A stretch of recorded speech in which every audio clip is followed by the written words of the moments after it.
again. And tonight, I'm going to show everyone. Yo, it's your boy Ryan, Northwest Sports Fanatics, back at you with a new video. Today is Saturday, May 25th, 2024, with your boy Ryan and the Northwest Sports Fanatics. Make sure you guys subscribe to the channel. Smash that like button either now or on your way out. Donate to your boy if you can. Cash App $ ORION or the YouTube Super Chat right here. We got WWE King and Queen of the Ring in Saudi Arabia, in Jeddah. I am ready. Pre-show just started a few minutes ago. Jade Cargill and Bianca retain, and we are going to get here into the main card in just about 5 minutes. I hope everyone is having a fantastic Memorial Day weekend.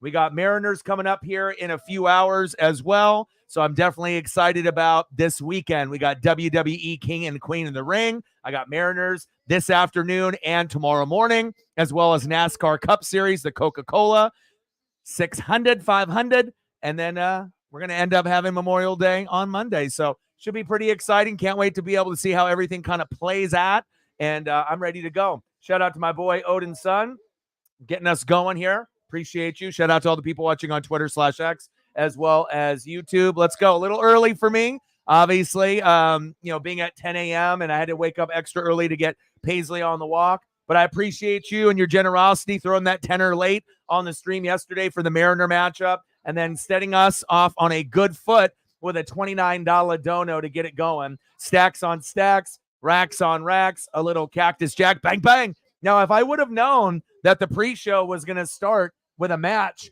around 9:30, I would have woke up a little bit earlier, but I wanted to perfect the thumbnail so that way it looked a little bit better.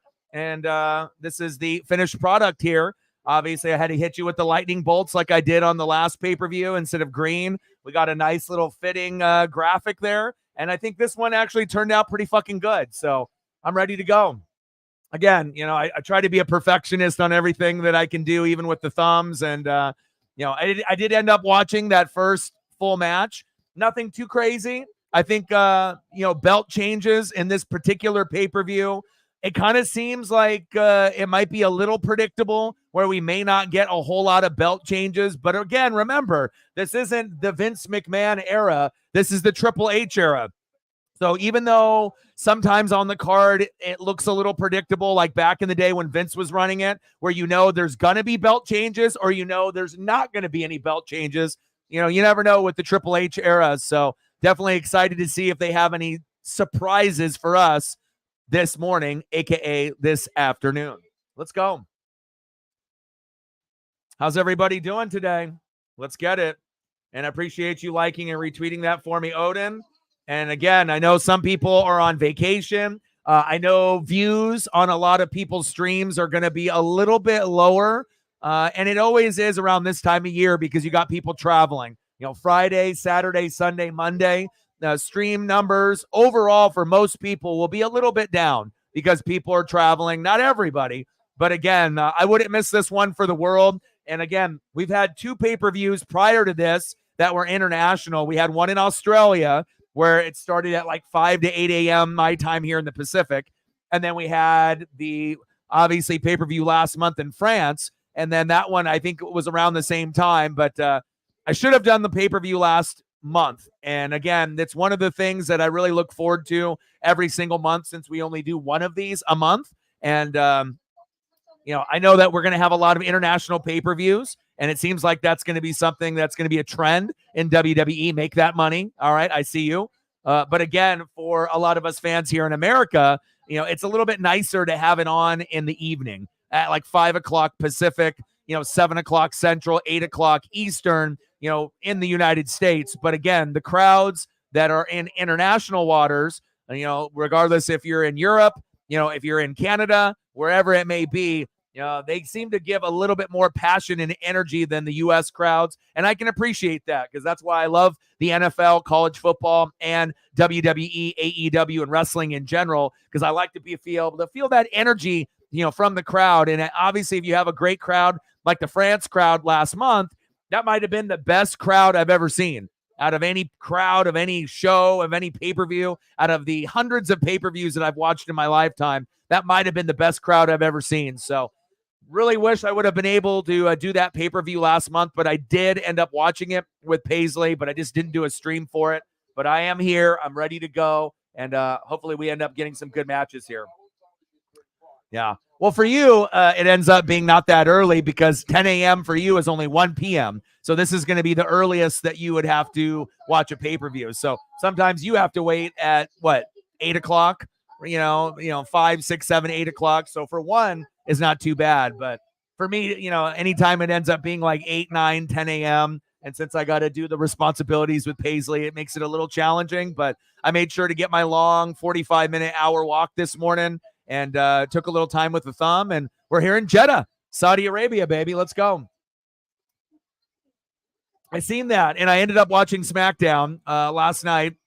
And it's nice to be able to see the crowd and the energy. And again, with this new, Triple H era, I would assume the crowds are going to be louder. It's going to be a little bit more passionate. And let's be honest, I feel that AEW, when we were in COVID, was king, right? And WWE was not very good. It was very hit or miss. There was a lot of pay-per-views and a lot of shows that were just almost unwatchable. But now, fast forward past COVID, and we're in 2024, WWE is the hottest promotion right now, and I'm not sure if anyone is going to be able to take that back. AEW needs to have all its big-name guys just to keep up, and to be able to stay pace with like Kenny Omega and the Young Bucks, and obviously John Moxley and, Bryan Danielson. But if you don't have all of your main big guys wrestling, if they're hurt, you're going to fall back. And that's exactly what has happened with AEW. And I'm a huge AEW fan, but I'm not a hater where I only watch AEW or only watch WWE. I'm a fan of wrestling, okay? So regardless if it's AEW or WWE or NJPW, ROH, or Impact, I'm going to pay most of my time with WWE and AEW. But AEW and their recent product, it hurts me to say this because I'm such a big fan. It really hasn't been that good, for a while now. And I'm hoping that it can get better, but at least WWE has taken the crown and it is must-see TV. So I'm really happy that, WWE has, worked its way up back to the top. And I'm really excited for this pay-per-view. Let's go. Becky and Liv, let's go, baby. Thank you so much for your generosity, my guy. And we'll see if we get a few more people waking up early to be able to hang out with us. Here we got Cody coming into the building. And again, I know some people are on vacation. Some people are traveling. But, there's going to be people like me and Odin. We're going to be here. We're going to grind it out. We're going to have some fun. And I'm ready to go. Hope you guys enjoyed the background. Hope you guys enjoyed the thumb. Let's get it, baby.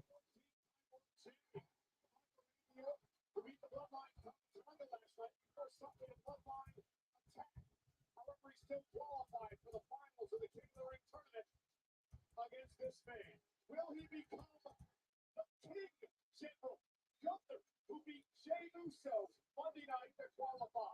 There's also the irresistible force Nia Jax. And I'll pull up the graphics before we go into the matches here as well.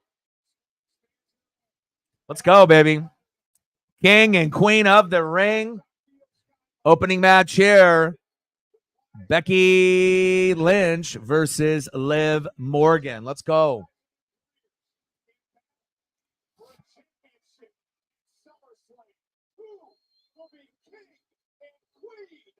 Appreciate you coming through and being able to hang out. And I feel there'll be a few others that might be dropping in, possibly Reefer Boys and a few others. So we'll see what goes on here.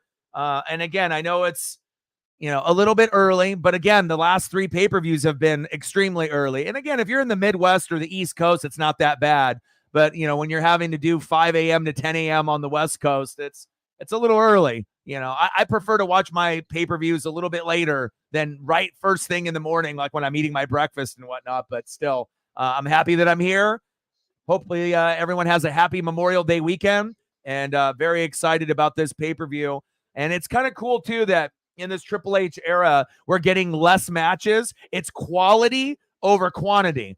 Sometimes we'll have a match in the pre-show. Sometimes we won't. But to be only about 5 matches, depending on if there's like an event like Royal Rumble, and then they have like whatever matches with that. But I like the fact that they're doing less, instead of doing like 8 matches and having 3 filler matches to the main 5. And then if those 3 filler matches end up sucking and end up being like 5 to 7 grade, right, it ends up bringing the whole pay-per-view down, right, to instead of maybe like an 8 or a 9, maybe to like a 7 or a 6. And that's what we were getting in the WWE Vince McMahon era, where I get it. We want to be able to see more wrestlers. And I know there's so many wrestlers and not enough time slots, especially with TV time and pay-per-view, right? But again, quality over quantity. And I think that they finally have found the formula. Thank God for Triple H and obviously the board there figuring it out to be able to push Vince out and to be able to come into this new 2024 and beyond era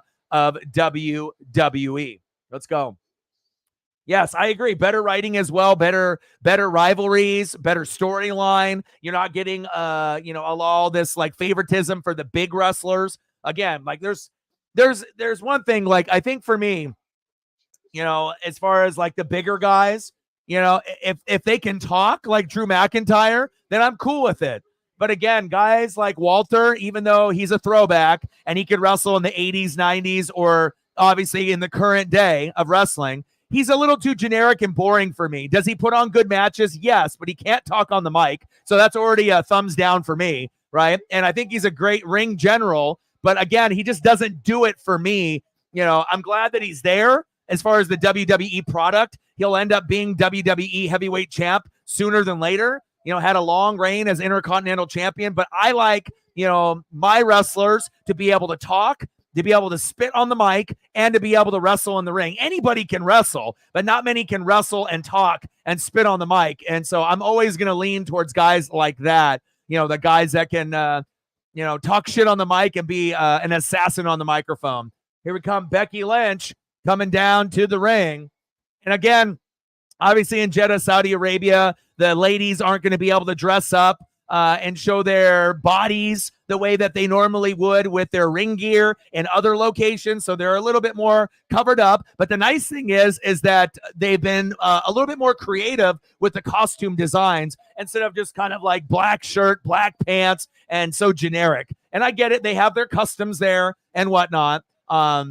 And obviously they know sex sells, but again, they have to be able to play by the rules, right? And they have to make sure that they're abiding by all the guidelines. They want to make money, right? The Saudi Arabia fans want to pay the money and they want to be able to see the superstars. But that's one thing that I am glad that they are starting to evolve on the costumes to make them not so fucking generic and put on a show. I mean, that's what we're here for, right? WWE, King and Queen of the Ring. Let's go.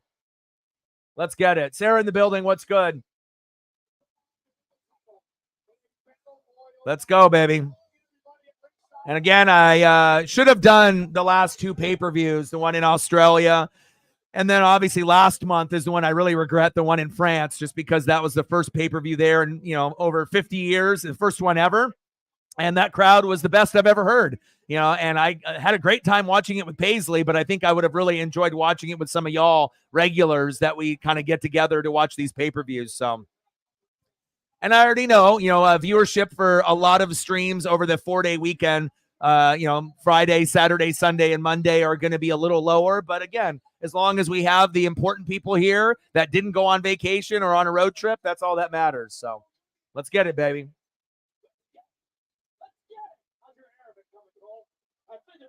Yeah, no problem. Like I said, it's one of those things, to be a lead mod is different than being a mod. Being a mod, you can show up pretty much whenever you want. If you're a lead mod, I need you here, as like a right-hand man or woman, as like I'm the owner, you're, the vice president, and it's like a lot of responsibility. And sometimes it gets tough. It gets sometimes tough with support. It gets tough with likes, subs, views, and donos. It can get stressful, not only for me, but for the lead mod and the mods, at certain times throughout the year. And again, sometimes you want to be able to spend time in other streams with other people like Valhalla. He does a great job with what he does over there. And that's totally fine. I get it. It's like, a lot of people love YouTube and they love Twitch. And there's millions of channels that are out there. And some people are loyal just to one channel. Some people are loyal to a couple channels. And I get that. You know what I mean? So no hard feelings on that end. You understand what I need. And obviously, sometimes it's going to be a pretty demanding thing. But again, we're lucky to have you. we're happy to have you back, and hop in and hang out whenever you feel that you have some free time. Because like I said, we appreciate all the hard work that you put in, and you got a lot of intelligence on the sports and wrestling side, and a lot of the people in the room, besides myself, enjoy your company as well. Let's go. Lenny D in the building. What's good, brother? My guy, what's good, brother? Sorry I didn't show up, or I didn't start the pay-per-view for the Bianca Jade Cargill tag team match there, but I didn't know it was going to be on that early. I thought I was going to have a few more minutes, but I had to make the thumbnail. But here we go. King and Queen of the Ring, and we're starting off with Becky Lynch and Liv Morgan. Let's go. I missed you too, man. Like I said, this WWE crowd, again, a lot of us that do WWE, we're really hardcore into the NFL. Some of us are also hardcore into other things, whether it's NASCAR or MLB or whatever it is. But a lot of the WWE diehards are really big into football, right? I feel like football and wrestling go hand in hand. And I wasn't able to do the Saudi Arabia, or excuse me, the Australia pay-per-view or the France pay-per-view. It was a little early, and I should have done them, again, because it really made me realize how much I miss watching it with you guys, being able to interact and show reactions together while we're watching this together. And that France crowd might have been the best crowd I've ever seen in any show, in any pay-per-view in my entire life. And I've been watching wrestling since '85, so that's saying something. But great to have all you guys here. And I love you guys. Appreciate you guys. And here we go. You didn't miss anything in the pre-show. Jade Cargill and Bianca retained. You can go back and watch the pay-per-view, over again, obviously after we're done, if you want to go back and watch the match. But I ended up watching it. Nothing too crazy. But here we go.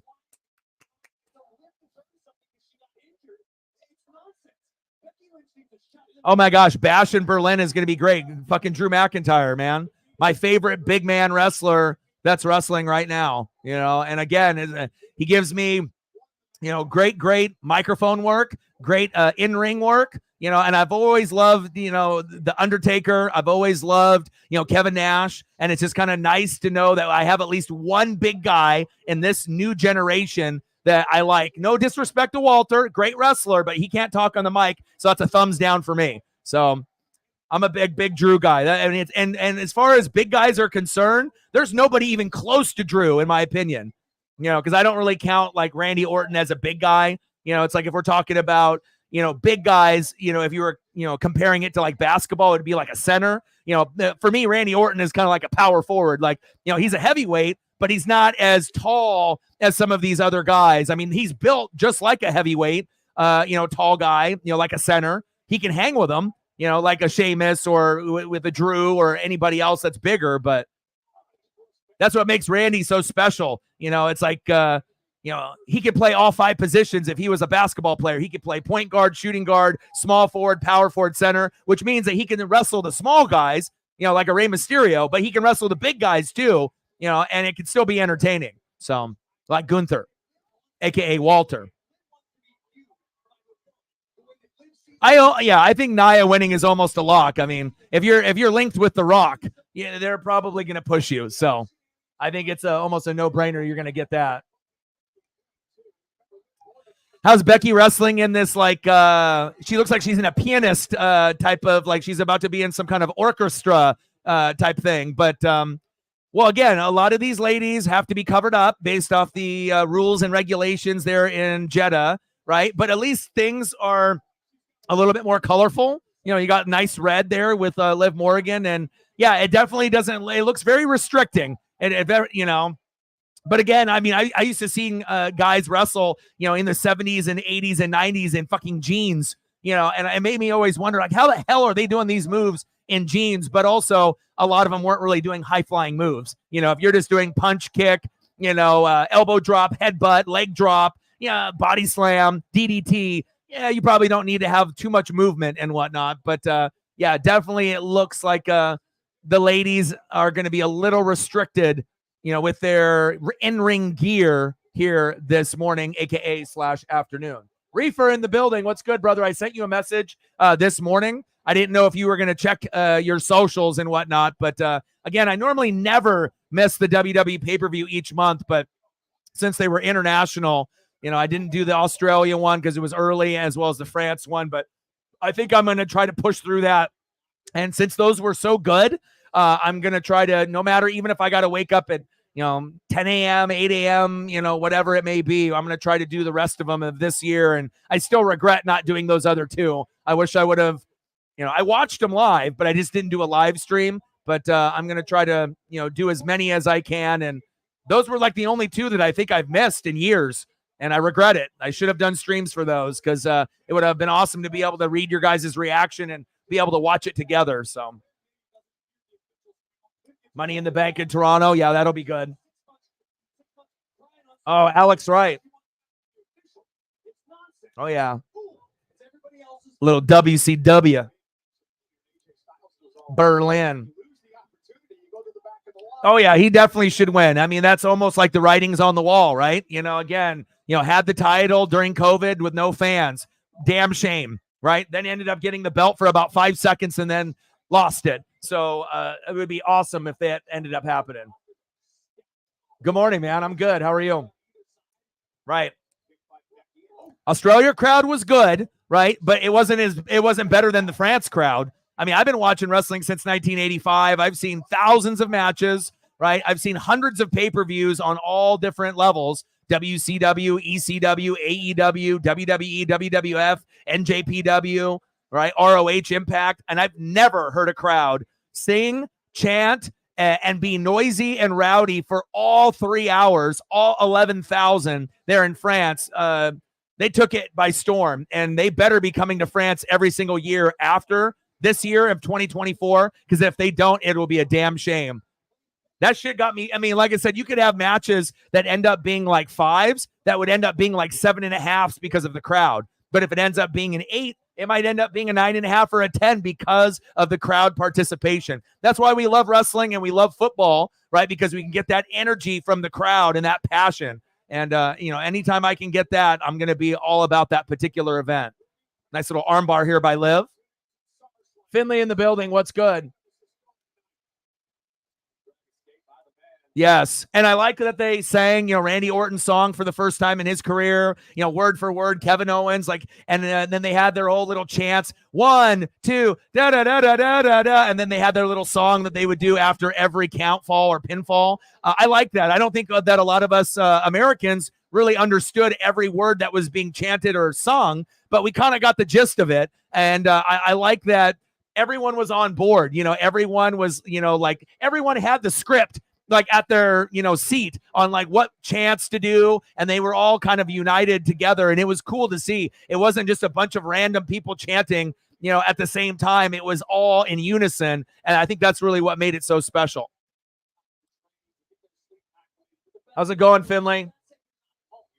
That's the match that I'm looking forward to watching the most, is this one right here. Bronson Reed, Sammy, and Gable. I think that one might steal the show. If I'm looking at the matches on the card, you got a lot of different wrestling styles, including this match, right? And sometimes when you get different types of wrestling style, there is a potential for the match to be a little bit of a dud or a little bit underwhelming. You like Randy Orton and Gunther.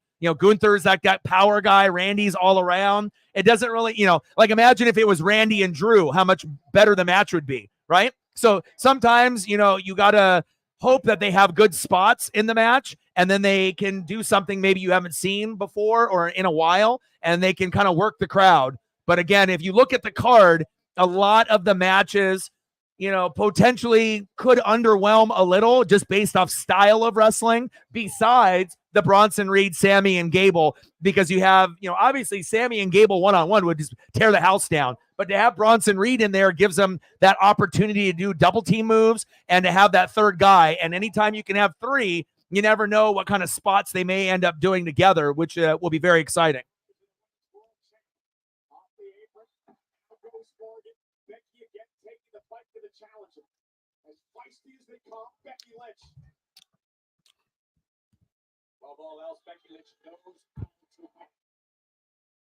New world order for life, brother. Oh, yeah.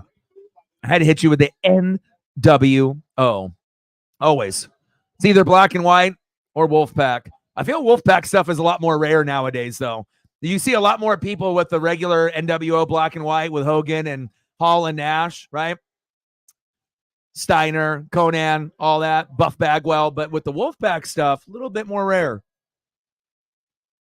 Oh, nice drop kick by Becky. Becky going in for the pin. 1, 2, 2.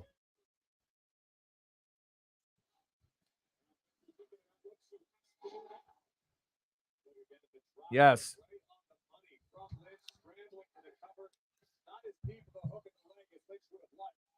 Like, sub, donate, comment, share. If you guys haven't smashed the like button just yet, please do. And if you guys have a Twitter/X, do your boy solid and like and retweet the live stream on there also.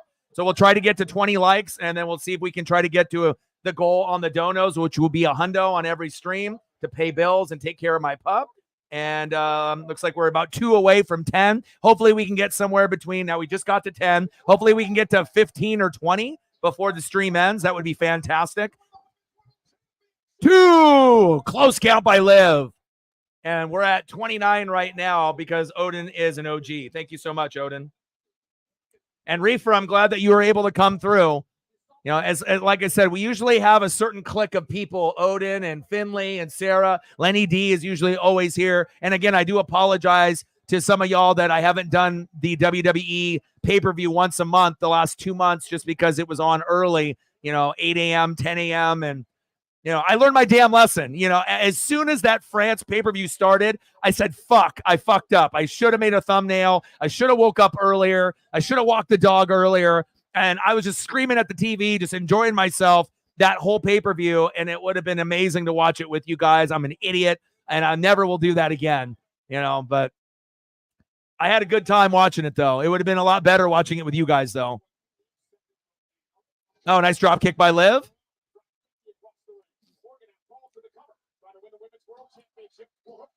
2. I hope you guys end up liking the background there as well as the thumb. I think it turned out pretty good. I like it with the lightning. It's kind of like the signature look for me, with the pay-per-views, depending on what the pay-per-view is. I was going to kind of sprinkle it in with a bunch of king and queen crowns, like all over in the background, but I figured I would do the lightning. It kind of pops a little more. 1, 2. Becky looking like a maestro out there.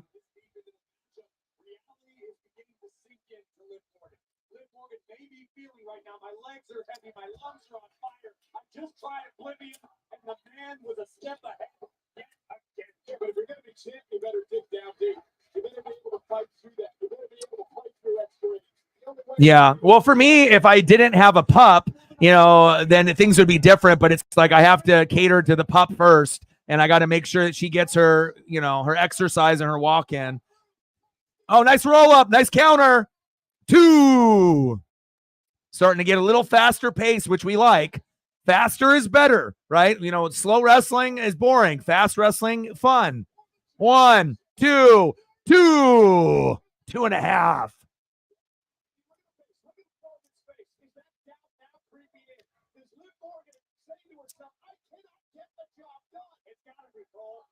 never been world champion. I don't know what that feels like. I don't know what it means to feel that bout creep in the bottom of the night. When you're in the box with 2 strikes against you, that's where Liv Morgan's at. And the man keeps. Crowd is a little bit more active here in Jeddah, which is nice. And like we saw in SmackDown. So it's, before they would kind of be a little quiet. They'd have all the Saudi princes and their sons, in the first, 10 or 15 rows. And they, would cheer a little bit here, a little bit there. But again, you're not going to get a crowd like some of the other places, but it looks like they have kind of picked up on that vibe that they need to be a little bit more active. Nice armbar here by Becky. Oh, nice counter by Liv. 2. Here we go. So let me hit you with the crippler cross face. Oh, here we go. Nice roll up. Nice counter. 2.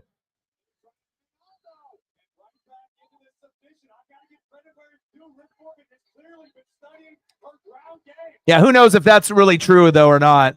Obviously they've done that angle, and with Dom and everything. And she said it, but no, I don't think anybody really knows for like truly if it's true or not. Her and Bo may still be together, obviously for storyline and whatnot. But wanting to focus on the career and be single and whatnot. But sometimes things that are said are true. Sometimes things are just for storyline. And sometimes it gets blurred a little bit where you don't know, and that's what makes it good, right? Where you don't really know. Just like back when we had the Monday Night Wars. Sometimes you didn't really know what was real and what wasn't, That's what made NWO so good. You just didn't really know what was going on. Nothing was scripted. It was just all kind of on the fly, all kind of crazy chaos. Here we go. 1, 2, 2.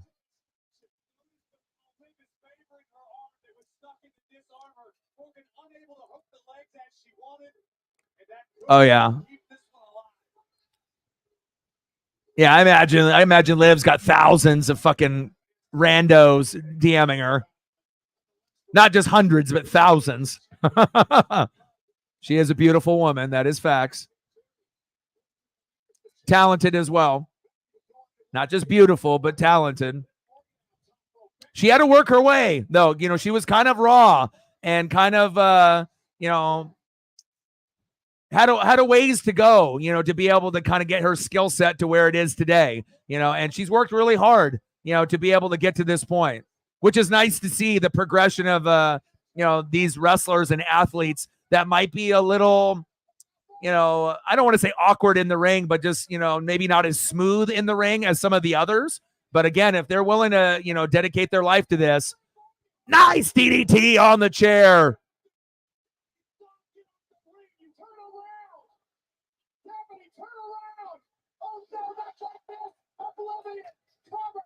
One, two. Liv is champ. Plus, Liv had the belt a while back, had it for a few months and then lost it. And I feel with like Becky, with the belt, it doesn't do anything for the fans anymore. Like when she first was like Becky 2 belts and, back in the day when she ended up having her reign, it was like that was her moment. But then like getting the belt now, I feel like no one really cares.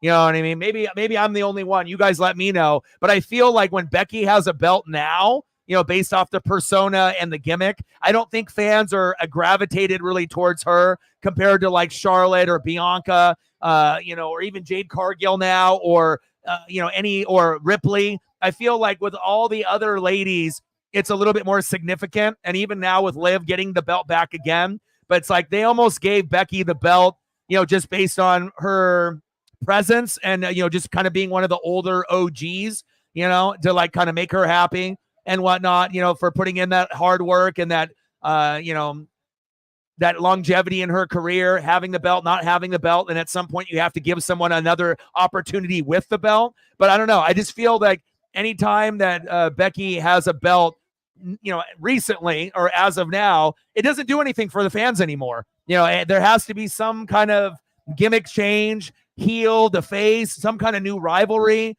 You know what I mean?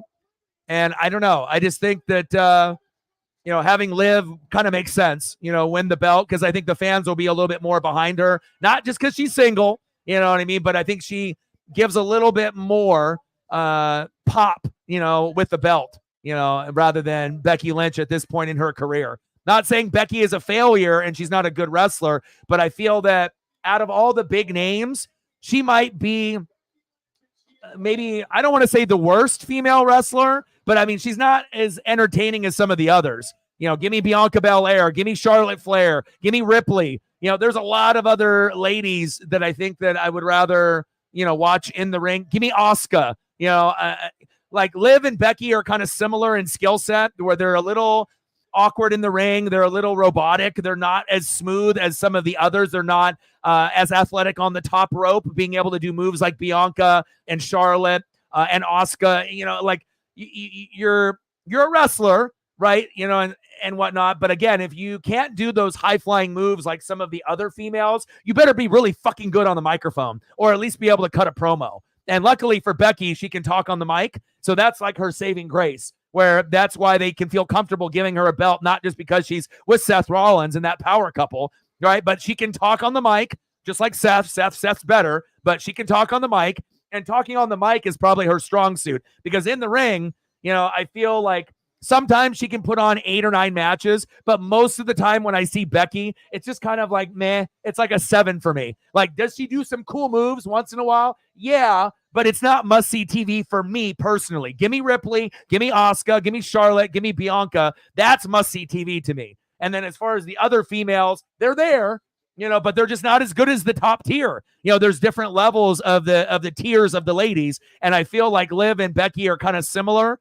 With the tiers, they're not as good as the upper tier as Asuka and Bianca and Charlotte, and those top tier ladies, but they're not scrubs either. But again, everyone's going to have their personal favorites. You guys have your own opinions as well, but that's just kind of how I feel. I have a certain style of wrestling that I like, and I'm always going to like people that can spit on the microphone and assassinate someone on the microphone and be good in the ring. Anybody can wrestle. Not many people can be awesome on the mic as well. So,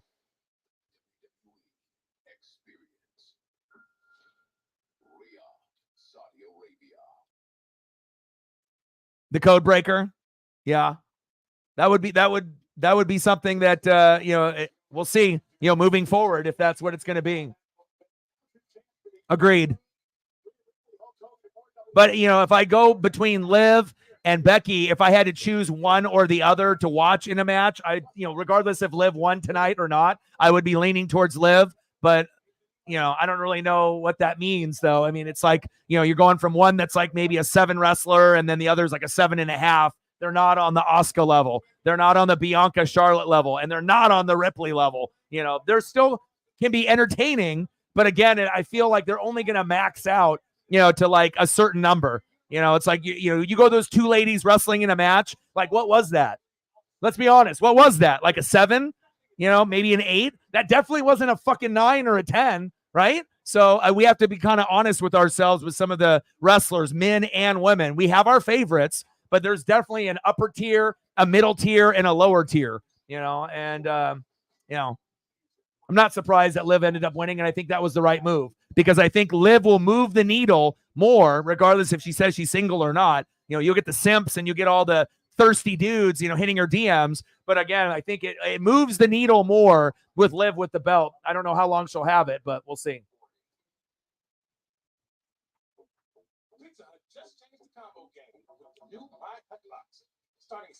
There we go.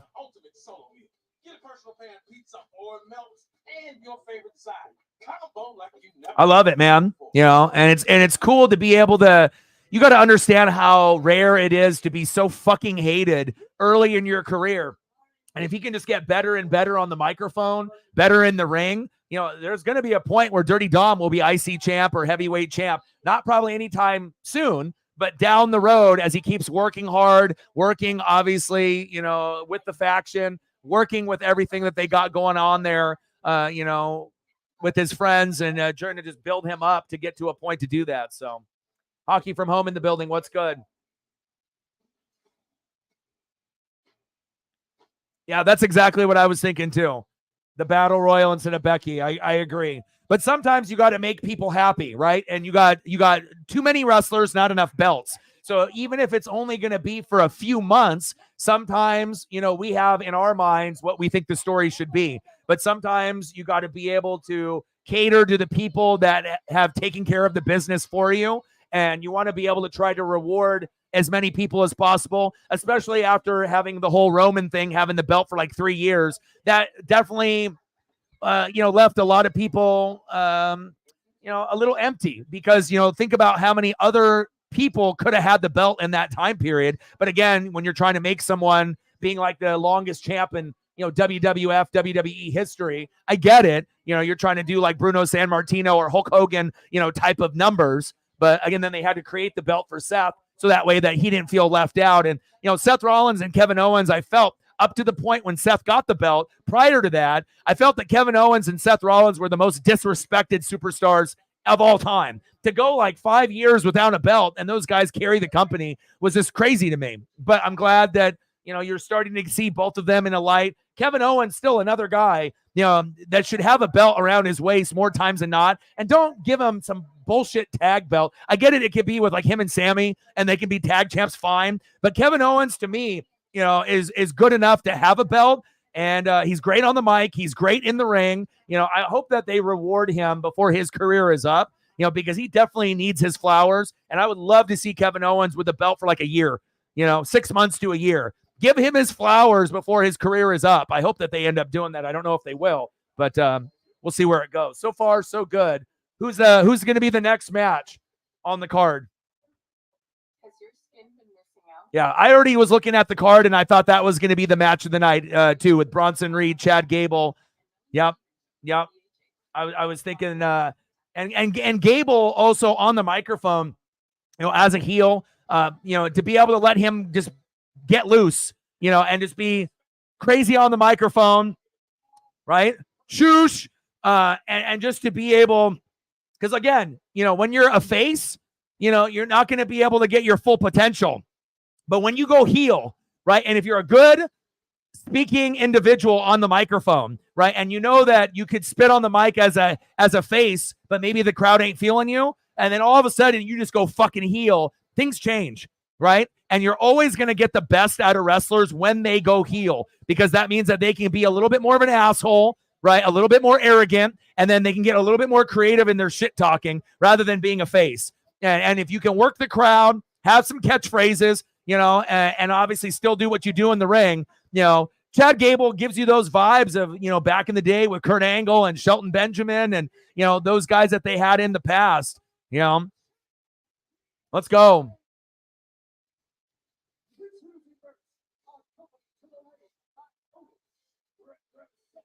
This might be the match of the night.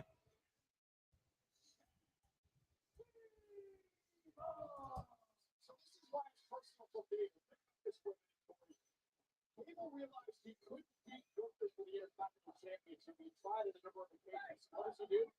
He just coaches and trains Sammy with the plan. Remember what I told you when the time is right. Got it? First confirmation. Triple threat Otis to do whatever he wants. Nonetheless, Gable helped Sammy beat Gunther right at WrestleMania. Because Gable believes. Let's go, baby. Like, sub, donate, comment, share. If you haven't smashed the like button just yet, please do. We got 50 people watching, 51. Let's go. And we'll try to get to 20 to 30 likes before this is over. I think that will be possible. We're at 12 right now. 8 more to go. If you haven't smashed the like button just yet, please do. 7 more to go to hit 20. And most of the people are watching on the Twitter/X side. But if you want to be able to comment and watch with us over on the YouTube side, come on over. Come hang out with us over here.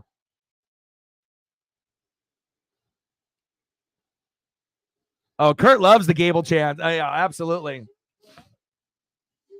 Perk Gable. Fucking Perk Angle. I think a lot of people forget the Perk Angle, kind of run, crazy stuff. I actually ended up watching a little highlight reel as Bronson Reed makes his way down to the ring of Ricochet, back in the day, and him being just crazy. NJPW and all the other federations that he was in prior to WWE, a lot of his work in Japan and other federations. Ricochet is insane. I don't know if you guys have seen some of his older stuff, but it popped up on my Twitter X timeline. It was like maybe a 3-minute video of highlights. Unbelievable. I mean, that's the type of wrestling that I like.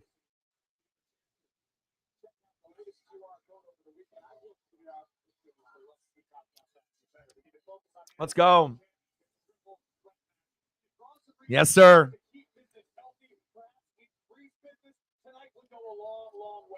Yeah. Well, obviously you have to have the right tone, dun, dun, dun, dun. Obviously if you're going to be going with the syllable, you suck, like you have to be able to have a theme that, matches that.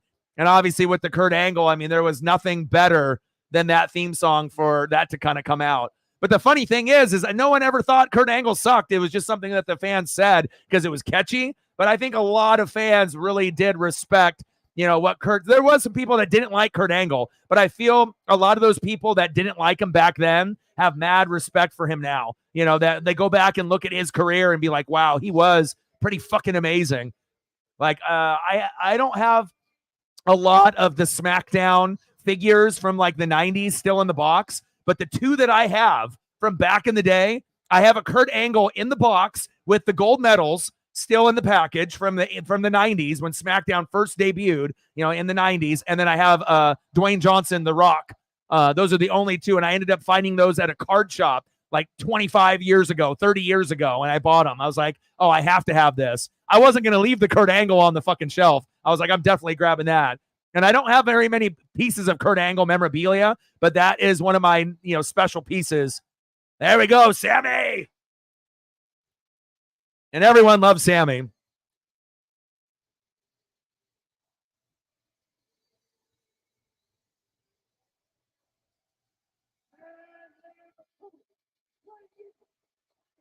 Let's go.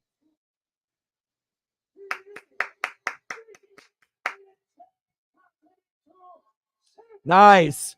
Heck yeah. I mean, I still have like John Cena headbands in the plastic and wristbands, back from like, SmackDown or Raw way like 20, 30 years ago. Like, so I got memorabilia of different wrestlers, still, but that's cool, man. And I like that Sammy finally got a chance to get himself unburied from mid-card hell. And then when they ended up putting him into the bloodline, it took his, I feel character and it took his wrestling ability and his mic skills to a whole nother level where he could be fully appreciated for who he is. Kind of like Kevin Owens, where, they don't get enough praise and appreciation, but they're now starting to get a little bit more spotlight time. But again, imagine if Sammy didn't have that little run with the bloodline. He'd still be popular, but not as popular as he is now. And I thought that was a real groundbreaking part in his career to be able to take it to the next level, as far as fandom is concerned. There's a lot of us that already loved him back in the day, with Kevin Owens, like way back in the day, right? We loved him. And then we've been able to see his journey. And it's been one of the best journeys out of a mid-card guy to be able to make it to superstardom. Facts.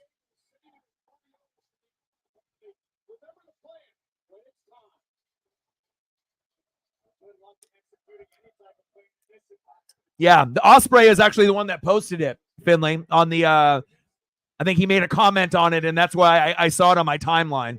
But he was talking about how good Ricochet was back in the day, how he admired his style.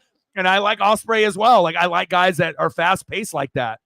All right, here we go. This might be the match of the night. What do you guys think? I thought this was the sleeper match on the card because Sammy, right, has a certain style. Gable has a certain style. Bronson Reed gives you that big man ability, right? And I don't think with Bronson Reed in the match, it's going to make it worse. It's going to make it 10 times better that he's in the match. Every guy has its own type of body shape and style of wrestling, right? But I think that, having the trio, the trifecta, one-on-one, Sammy and Gable would have tore the house down. But I like the opportunity to have another wrestler, right? And even a bigger guy like Bronson Reed. So now you can do double team moves. Now you can end up, doing maybe spots that they wouldn't normally be able to do on one-on-one matches, right? So, and that ends up typically raising the bar of the match of maybe a one-on-one match being an 8. This one could end up maybe being a 10. So that's what I'm hoping for, a 9 or a 10 in this match.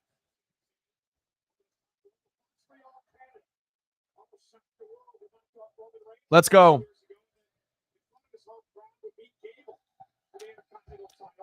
Laura in the building. What's good?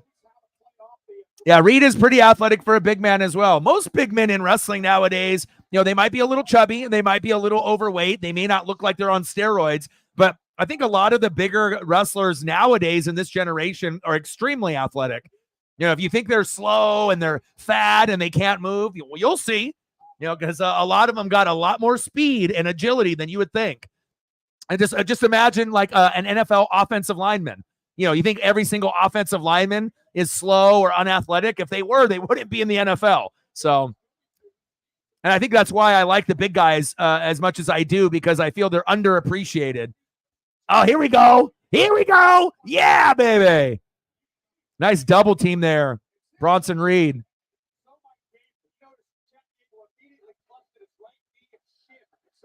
Otis funny as hell.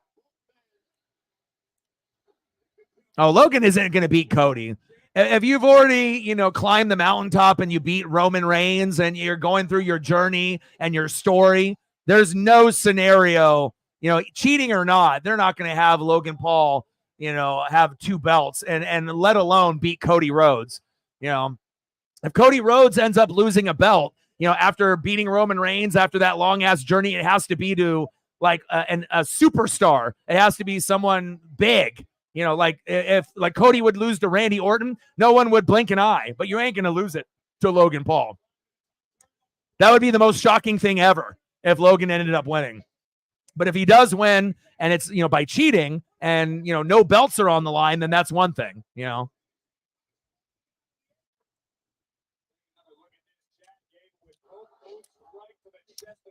Yeah, I would have liked this to be the main event tonight as well.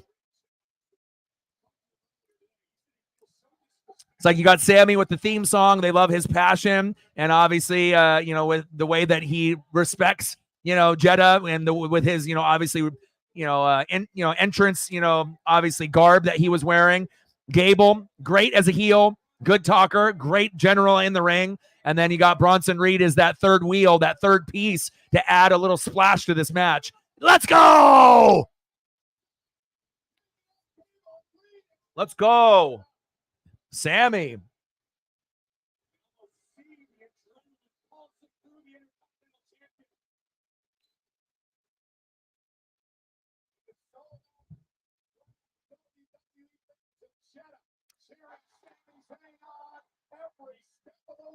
How high is too high for a TV to be on a volume?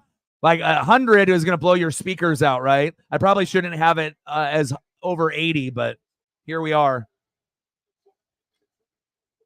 I like the crowd here in Jeddah. Impressive. It's not as good as the France crowd. Australian crowd, France crowd were pretty legit. But comparing the former Jeddah crowds to what we're seeing today, huge improvement. And I think there's pressure. After seeing what the France crowd did, I think everyone's going to be on their A game. 1, 2, 2. Sammy almost with a pinfall there. That was a nice move. But I like, the more effort that they put in, the more chanting, the more singing, the more, catchphrases, whatever, the more interaction, the better the pay-per-views overall are going to be.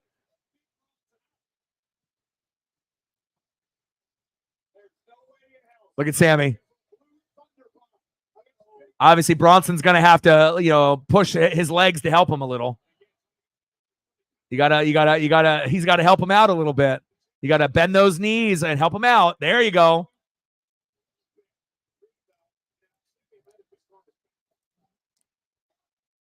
Because obviously, if wrestlers don't help each other out, just trying to pick up someone, and if they're not helping out, with the leverage, going to be pretty tough. Nice move by Gable there.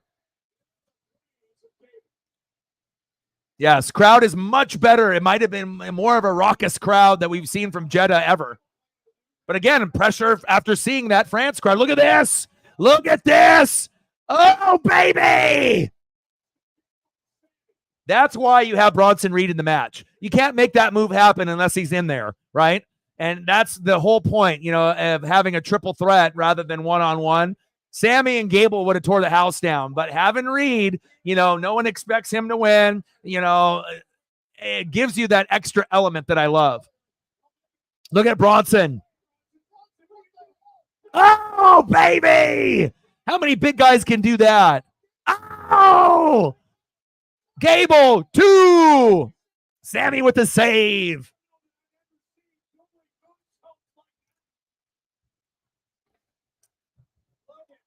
Yeah, you can do that. You can, if you want to post the link with the QR code, you can do that, bro.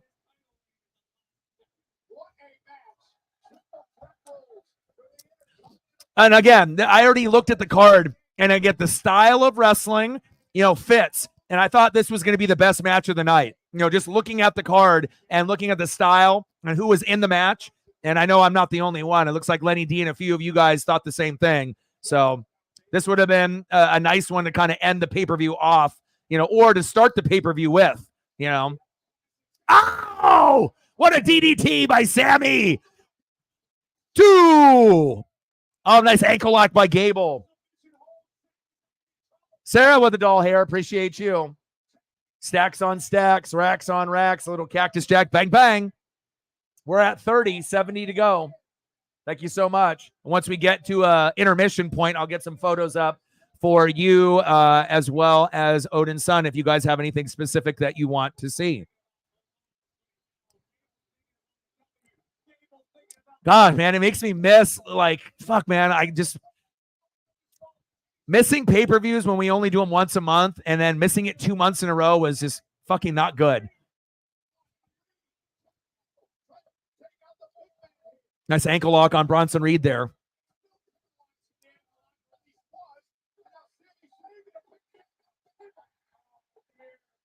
Exactly. And then exactly, just random garbage, right? And then they would have to cater to Jinder Mahal, right? Because they wanted to be able to have a fan favorite there. There we go. 1, 2, 2.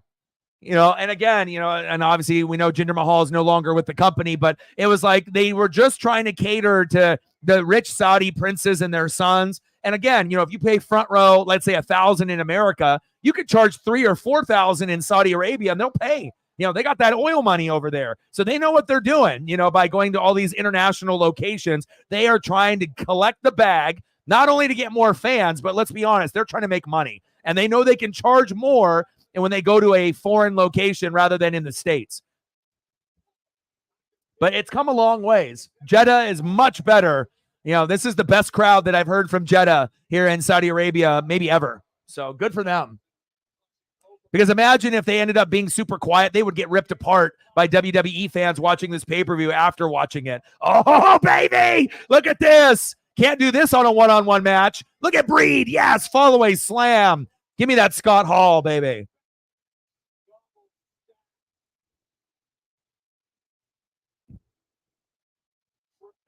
Let's go. Hell yeah. Oh, baby.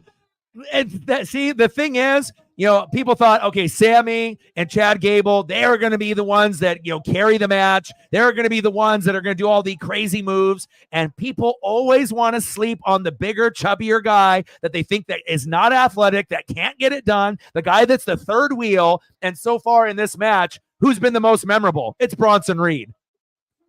Let's go. Oh, we missed. He's the one that's been able to come up with the biggest spot so far. Here we go, Sammy. Oh, baby!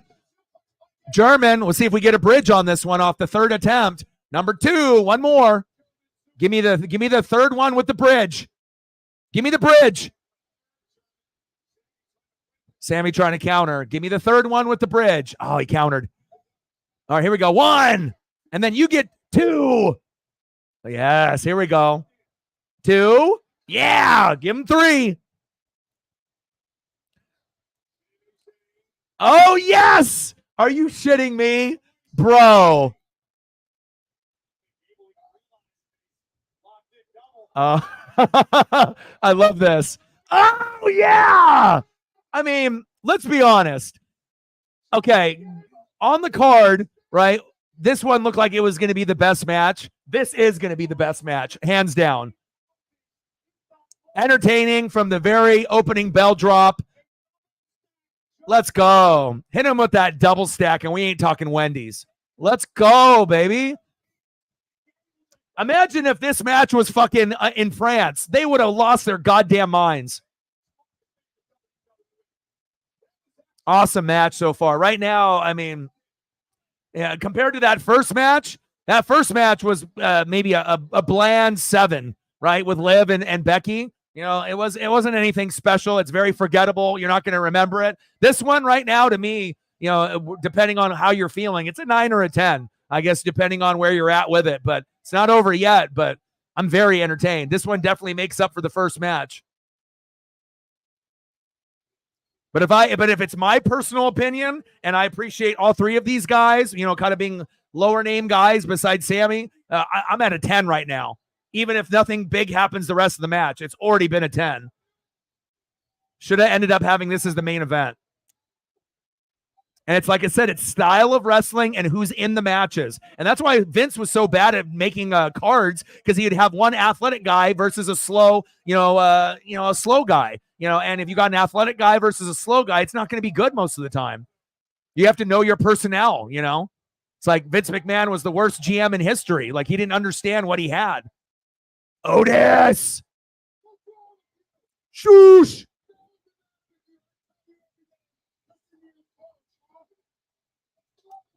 He's going to go full heel here.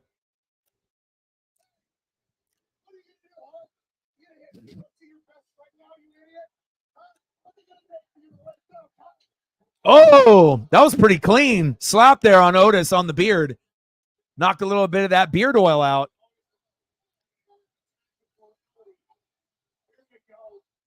And obviously Sammy will duck.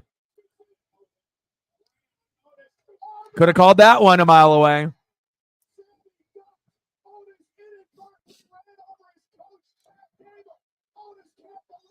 I'm watching it on the Peacock app on the TV.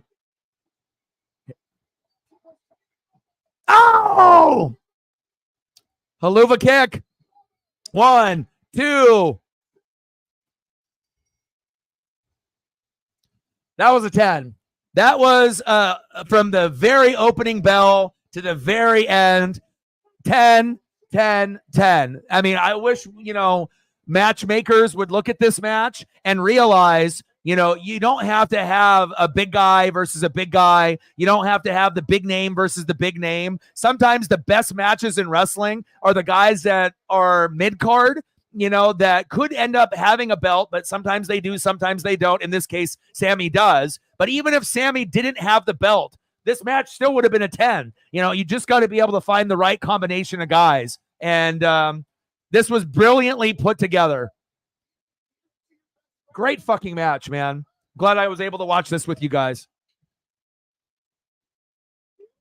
And again, I've been watching wrestling since 1985. So, I've seen the birth of Hulkamania. I've seen Ric Flair in the prime, Andre the Giant, Road Warriors, Marty Jannetty, Shawn Michaels, the Rockers, to DX, to NWO, to RVD, to Sabu, to, Cena and Batista and Randy Orton coming in, and the Attitude Era, every single era. I've gone through it, and that one delivered. That was awesome. Fuck yes.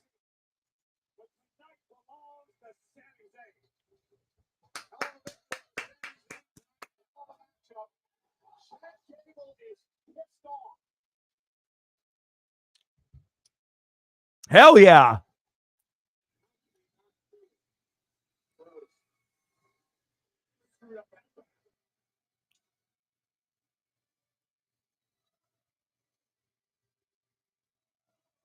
We need 6 more people to smash the like button, 5 more people to get to 20.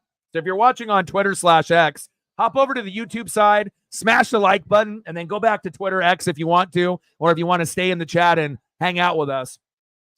But we got 51 people, but most of them are watching on Twitter/X. So far, so good. So first match for me with Liv and Becky, 7. You know what I mean? The belt change was cool, but it's not good enough for me to give it a 7.5 or an 8 or an 8.5 or a 9. Let's be honest. Is there anything that we remember from that match? Besides Liv winning the belt? Not really. There wasn't really any big spots, kind of robotic wrestling, not the most athletic, wrestlers. They have some athleticism, but they're not Asuka. They're not Charlotte. They're not Bianca. They're not Ripley. And that's just how it's going to go. There's a pecking order, and there's going to be some people on the women's side and the men's side that are much more entertaining than some of the others.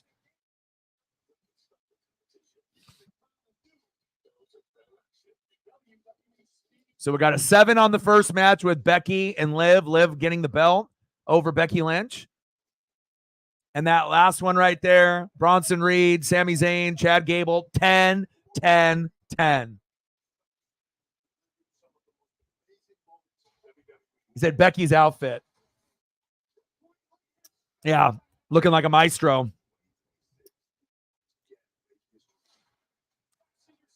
All right, well, who's the next match? And if there's any photos that anyone wants me to throw up, have any of the participants or people that are coming up, let me know. I'll always do the promo, of the match, right before it comes up. So that way we have that. Obviously, match number 1, 7. Match number 2 should have main evented 10.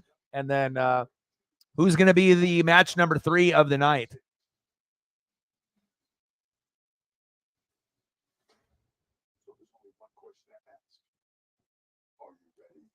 Are you ready?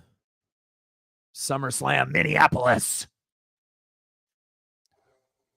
News Thursday is WWE in partnership with Minnesota Sports and Events announced that Minneapolis will host WWE SummerSlam over 2 nights on Saturday, August 1st and Sunday, August 2nd. So far, so good. My speakers haven't blown out on the TV, so that's good. Volume 82. Hopefully, I don't have any problems. Queen in the Ring. That's a good guess. That might be. 2026, 2 nights in Minneapolis. Who is going to be lucky enough to be the sandwich in between? 2025, what's that look like? Well, that's the question. Where are we going for SummerSlam in 2025? Cleveland tickets are flying out the window already. 2 nights are going to be epic in Minneapolis. What's going to happen in 2025? We can only imagine. Well, tonight, of course, we're in Jeddah, Saudi Arabia. And earlier on the Countdown Show, we had a match for the Women's Tag Team Championship. The closing moments where Jade Cargill would show everyone in the Kingdom of Saudi Arabia just how. Now they're just going into the pre-show match. I got a graphic for this one for the women's. Prolong things a little longer, which I'd say backfired pretty badly for Miss LeRae. Tremendous double team offense from the champions. No surprise there, And again, it's good to have Bianca and Jade Cargill as a tag team, right? So that way that, she can learn from Bianca, Jade, and then they can obviously have a feud at some point where they turn on each other, and then they lose the belts and then they can go one-on-one and then they can have a rivalry there. And then at some point, if Bianca has the belt, then Jade can maybe take it from her, down the road storyline. So anytime you end up having, teammates, they can have their run, they can make their legacy, have the belts, get Jade Cargill kind of mentored up, right? And then they can end up having the feud and then going against each other, which is going to happen. It's wrestling.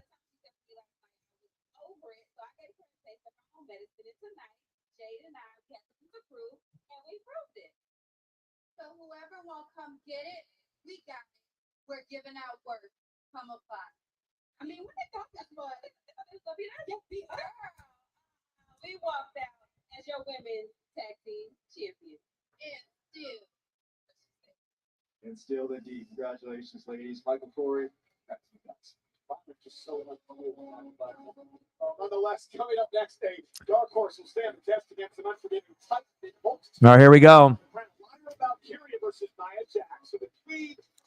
Yeah, and again, if you're going to have someone with like Jade Cargill and Bianca, the only thing that would be believable if it was like, like Charlotte and Asuka, or it'd have to, or like Ripley and Asuka, like 2 that are solid, that like can match up athletically. And like I said, you got Charlotte, you got Bianca, you got Asuka, you got Ripley. So then obviously if Bianca is with Jade, then it would have to be like a Charlotte and a Ripley, or an Asuka and a Charlotte, and Asuka and a Ripley. I mean, those would be the only like kind of believable, tag teams, but those are so good solo wrestlers. We already know that Charlotte's coming off the injury and everything. So, each person's going to have their own storyline. But, when you have a powerhouse duo like that, I mean, there's only 3 other ladies that can match up with those other 2, to make it believable. You just can't have a bunch of randos that they throw in there to, to win it, unless they want to push, 2 of the newer, younger ladies to end up, dethroning them. But I don't know how believable it'll be, depending on the match, but we'll see. I know. I love that. I love that. I can tell your appliances and home systems are protected. Colored repairs. 2 nights for WrestleMania, 2 nights for SummerSlam. Yes, please. How about cookie dough? American Home Shield. Don't worry, be warranty. T-Mobile savings, take 1. Here's the line. At T-Mobile, you get tons of benefit, and you can still save versus the other guy. Okay. Hello,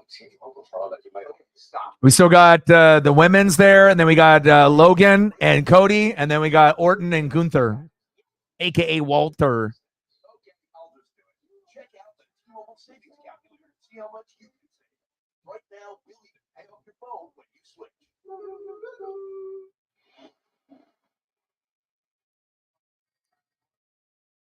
Oh, what's that, Grandpa? Look at us, knuckleheads. And they're all coming? Who's still with us? Yes.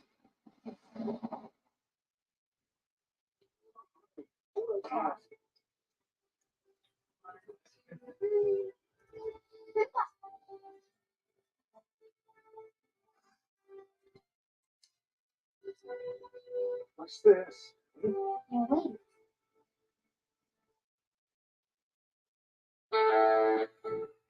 Light them up. Gentlemen, it's a beautiful day to fly.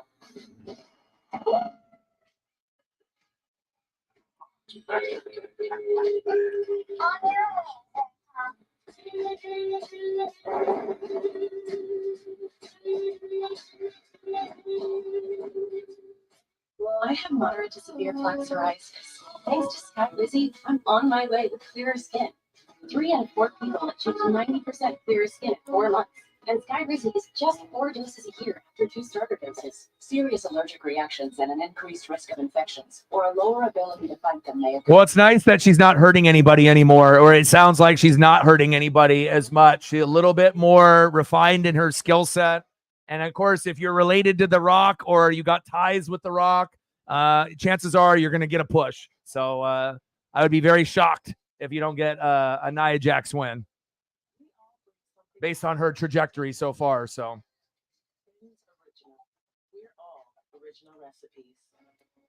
Well, with the coronations taking place tonight after the first ever SmackDown from Jeddah. yeah, Vegas would be better than Minnesota. You know, WrestleMania in Minnesota just sounds weird. You know, so it's just like not that.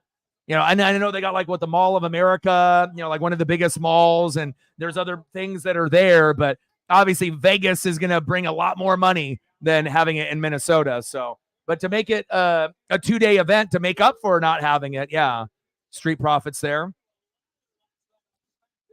Teaming up with LA Knight. I tried pulling up a few more photos of these ladies here, but a lot of them didn't format. So I tried pulling up like 4 or 5, and they weren't coming through. But at least this graphic came up.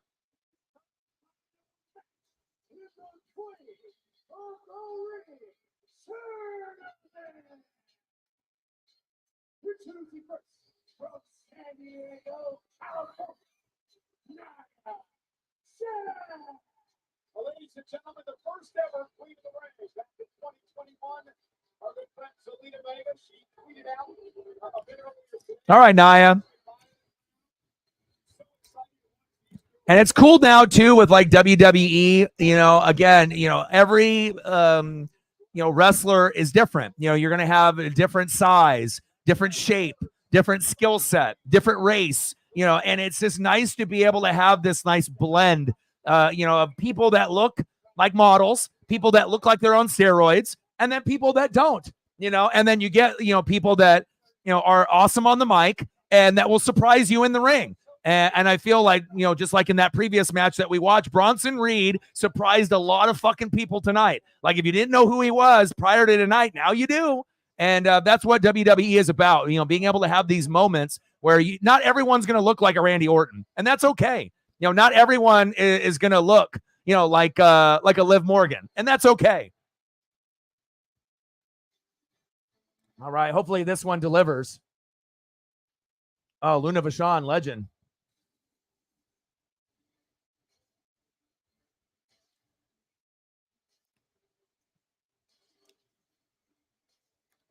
I like the wings.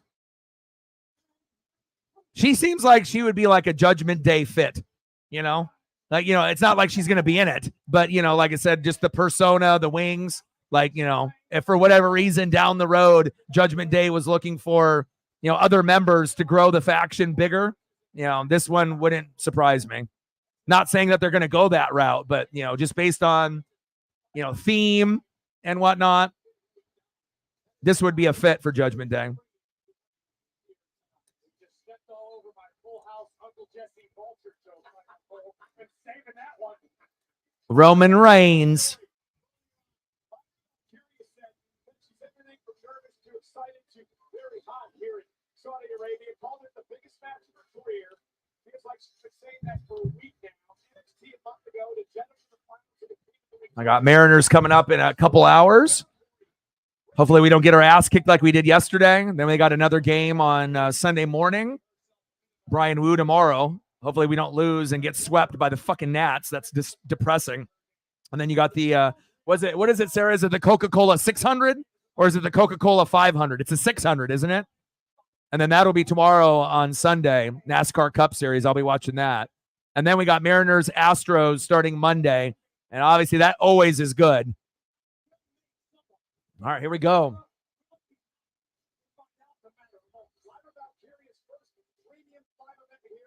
$600. That's what I figured. Just like it was every year before, right? They pretty much keep that same theme.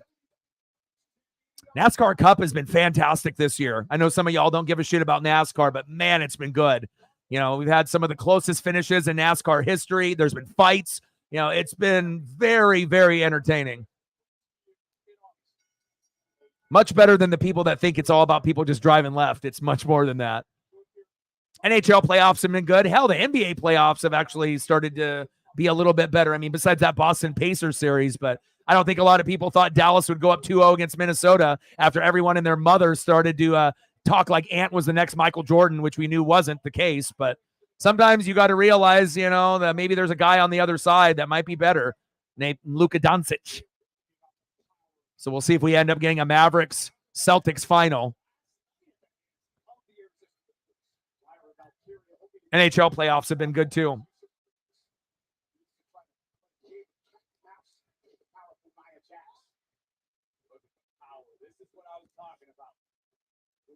Oh, nice athleticism there.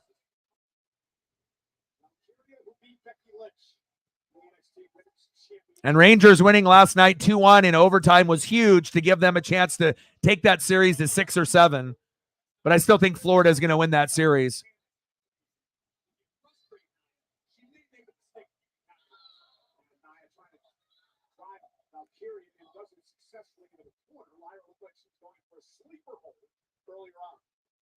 Oh, yeah. I'm so hardcore into NASCAR. If I knew that I had enough people like I did a couple years ago where I could do streams and I could get likes, views, subs, and donos, I would do it because it's like my favorite thing to watch on the weekend, because it takes, that place of football that I'm usually watching on Sundays. And I'm so hardcore into racing. I'll even watch the trucks. Sometimes I watch the Xfinity. Like, I love the Cup Series. And I love it so much that it kind of bleeds over into Xfinity and the trucks. Even though I might not know all the names of the drivers in those lower leagues, I still, I just get excited for racing. The sponsorship, the different decals, the drivers, the different locations. I just love it.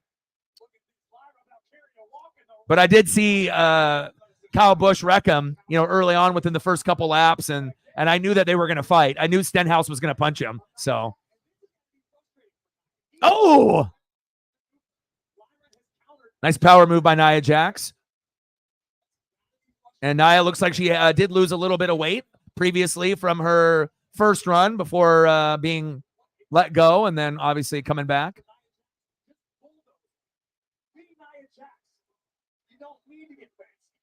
Yeah.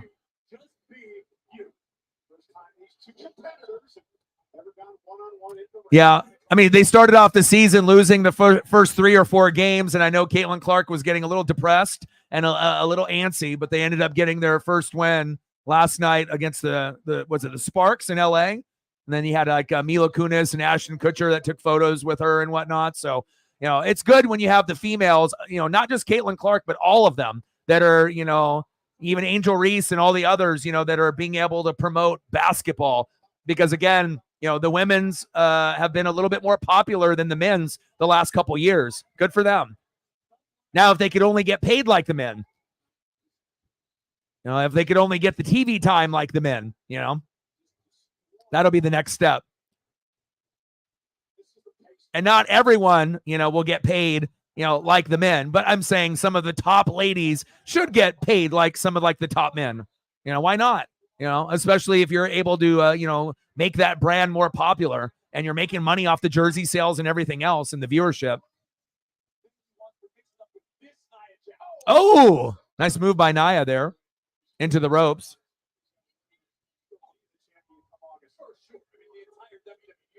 Oh, yeah. I know they've been beefing for a long time. Yeah. And like I said, I've been watching NASCAR since Dale Earnhardt, the Intimidator. So, always watch them and, going against, and Jeff and Jimmy and Tony Stewart. And it's cool on FS1. Sometimes they'll do like old school, like, races of the race that's coming up. So I actually ended up watching an old, Coca-Cola 600 that was like a few days ago. It was like maybe on Tuesday night or Wednesday night. And it was from like 25, 30 years ago. And they had Jimmy in it, Jeff in it, Dale Earnhardt was in it, Tony was in it, Tony Stewart Smoke. And it made me smile, man. Like to be able to see the graphics, the ticker was at the top of the screen and it just had such a cooler vibe. Like I feel like the graphics on Fox from like 25 years ago was much better than what it is now. Like I love that old school vibe and look of the graphics on the TV, but I always will be rocking NASCAR, just like with wrestling and baseball. I love NFL. I love college football. I love wrestling, and I got the same love for NASCAR and baseball up there too.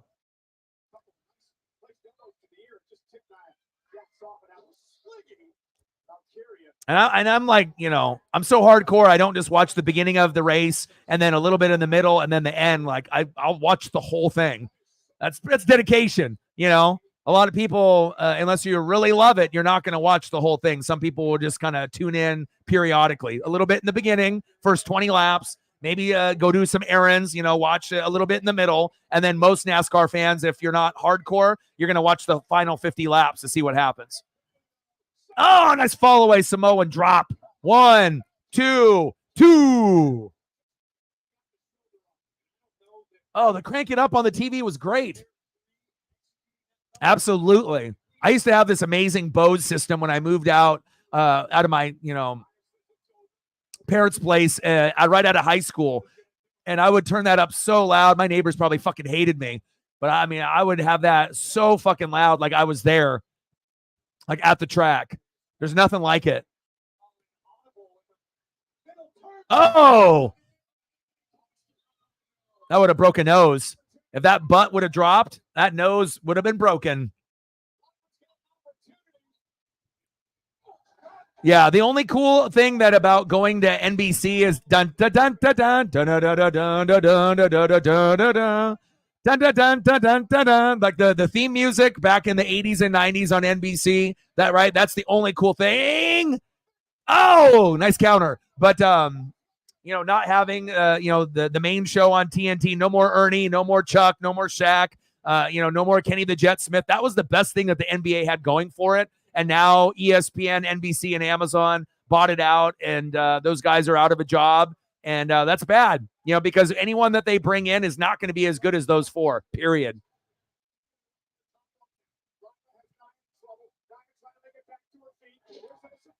And I know Ant has been talking a lot of shit, in the playoffs, and it's nice to have Luka talk shit back, going right at Rudy Gobert with that late 3, putting him on skates. And listen here, motherfucker, you can't guard me. I love that shit, especially when you get guys that are going to be hyped up like Ant, and, obviously he's, a good player, and he's living up to being that number 1 pick, and he is, blossoming into being a superstar. But it also shows you how young he is at 22, that his shooting percentage is still not good. And depending on who's guarding him, he's still got a little ways to go, before he wants to get into that upper echelon category. I feel like people kind of jumped the gun with Ant, a little bit too soon. Just because they beat Denver, they thought, oh, we're winning the championship. And they still might be able to come back and beat Dallas. It's possible, even though they're down 2-0, but it shows you can't count your chickens before they hatch, Got to represent and understand how good Luka is.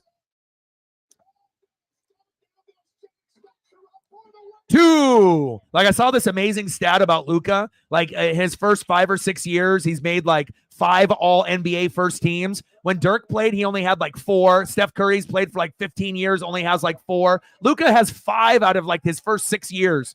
Like Luka is on pace to doing shit that we have not seen. 2.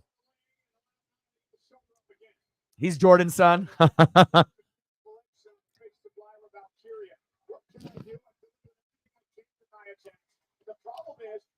But I mean, Ant is fun to watch. Let's be honest. I mean, like I said, the NBA needs guys like Ant to emerge, because there's not enough of them. There's not enough people out there that have that spectacular talent to make you want to watch, a team like the Minnesota Timberwolves. Unless you're a Minnesota Timberwolves fan,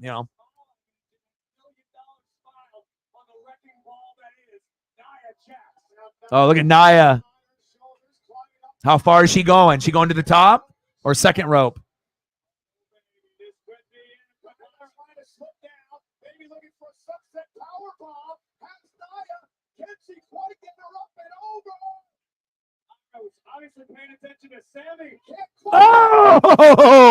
Oh, 2. Wow. Great finish there. Great finish. Great execution. That was, you know what I mean? Like there's been some matches where, you're just like, nah, kind of like, maybe with, Becky and Liv. That's how you end a match right there. Not everyone likes Nia Jax. Like obviously some of the people are afraid they're going to get hurt when they wrestle her. I don't know if she's hurt here. That didn't probably feel too good, but Nia doesn't weigh as much as she did before, but still that impact of that finishing move was on point. That was nice.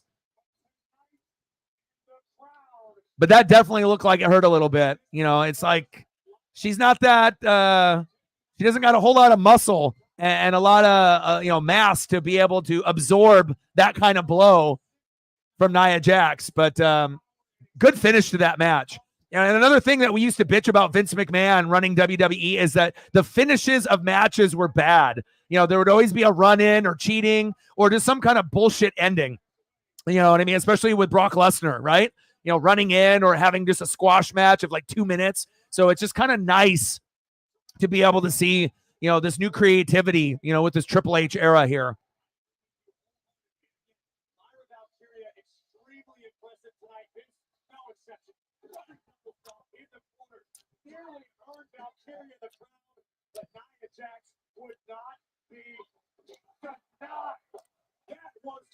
Great execution on that finisher there.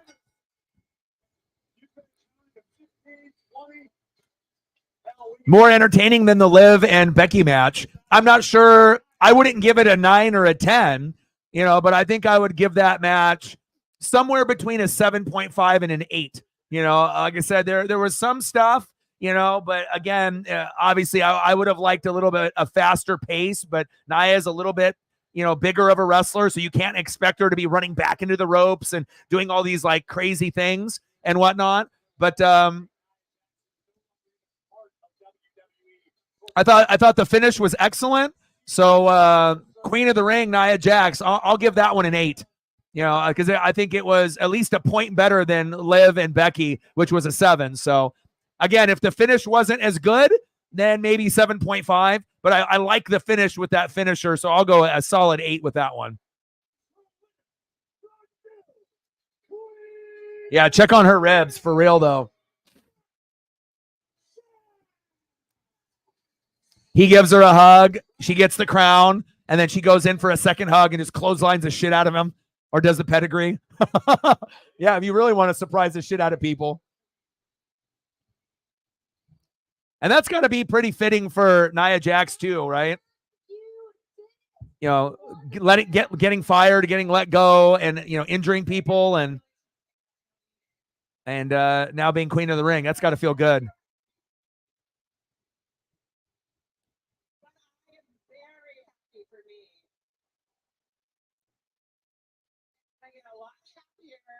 You're all going to get a lot angrier because I will become the WWE champion and your queen at SummerSlam. All right, Nia. So at SummerSlam, who is Nia Jax going to be competing against at SummerSlam? Like, who do we think that would be? What's the match going to be? And is it going to be 1-on-1 or is it going to be triple threat? Like, what are we going to be looking? I know it's a little ways out and whatnot, but a lot can happen between now and SummerSlam. But Bayley, and it just Bayley, or do we think it could be? And is it going to be 1-on-1, or is there any possibility of it being a triple threat and having someone else in the mix? Probably not, right? Probably just 1-on-1 with Bayley. Yeah. And the thing is, with those two, I don't know how exciting of a match that's going to be. You got like kind of a slower, bigger wrestler, and Bayley is. I feel Bayley is more entertaining than Liv and Becky, but she's not on the same tier as Asuka and Charlotte and Bianca and Ripley. I don't know if you guys agree with that as well, but it's like, again, there's the elite tier, the good tier, and then like kind of the lower tier. So.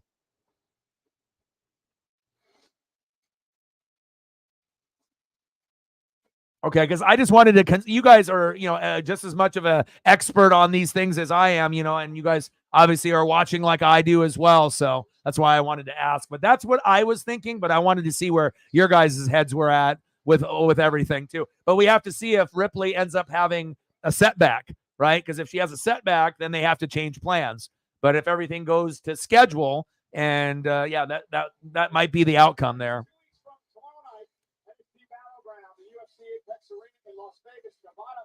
On sale now. Visit exit.com before they are gone. Wait to see what happens. All right, we need 6 more people to smash the fucking like button. 5 more people to smash the like button to get to the goal, to get to 20. You haven't smashed it? Smash that shit. Help your boy out. Will it be Bayley? We'll find out in Cleveland in August. We do know one thing, at least as of today. Becky Lynch will not be defending the Women's World Championship at SummerSlam. Let's show you what happened. Right. Just holding the title until the one that never would have dropped it gets it back. Right. Because obviously if there's no injury, and again, like, I don't think fans would mind if Ripley has the belt for a long time, just like they don't mind when Charlotte has it for a long time or Bianca has it for a long time. But the only problem is there's one individual out of those top 4, right, that doesn't have the belt for a long period of time, and that's Asuka. When is Asuka going to have the belt for a year? When's Asuka going to have the belt for 6 months? I feel like they've done her dirty. She's been so underrated. She might be the best wrestler overall out of all the ladies, doesn't get the credit that she deserves. When am I going to get the long-term Asuka run that she deserves before she retires? And it better be like 6 months at bare minimum, but it should be like a year or 2. You know what I mean? I know I'm not the only way that feels like that either. Yeah. Yep. Yep. Prayers up for my guy, Seth.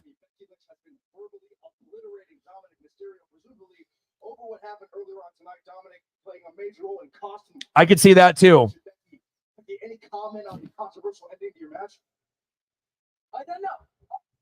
She's a maestro. What happened? I don't She lost her music notes. I don't know what's going on with him, with Rhea, with Liv. I don't know about Rhea's revenge tour, Liv's revenge tour. All I know is that I have a rematch clause in my contract. And so I'm going to talk to Pierce. And on Monday at Raw, I am getting that rematch. Pierce, do the right thing. Now is your chance to meet Cody Rhodes. And the thing is I understand, Charlotte's amazing, Bianca's amazing, top rope, obviously athleticism, right? And then Ripley, as far as being on, the more on the ground and doing that type of work, she has the charisma, the vibe, the look, the mic skills, right? But then Asuka, you know what I mean? She does the strong style. She's pretty much like representing Japan, since they never really give Shinsuke Nakamura the push that maybe he deserved early in his career, and he probably will never get it, and he's not on the same level as Asuka. But I feel like consistency is king, and there isn't anybody that's more consistent than Bianca, Charlotte, Ripley, than Asuka. And at some point, they need to be able to give her flowers, and hopefully they do. She is so entertaining. Top rope, outside of the ring, in the ring, submissions, strong style, hard punches, hard kicks, fast-paced wrestling, cheating, no cheating, heel, face.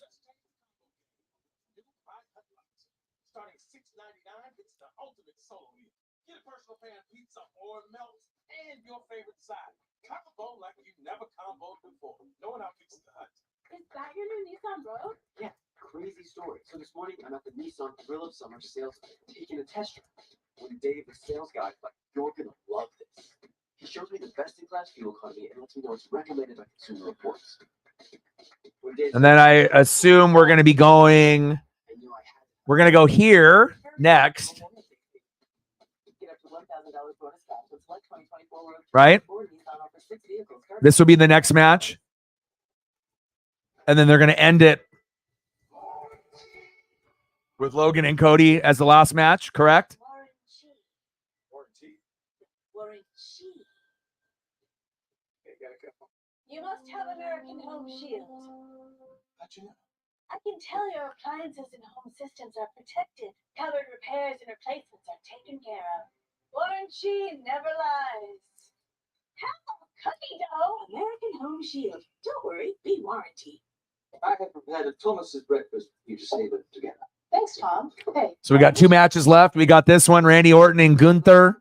And then we got Logan and Cody. And that's it, right? Am I right or am I wrong? Do we have those are the only 2 that we have left, correct? What's that, Grandpa? Look at us, knuckleheads. And they're all coming? Wish you were still with us.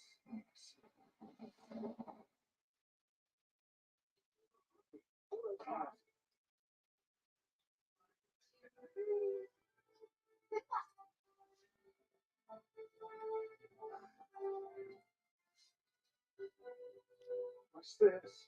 You're late.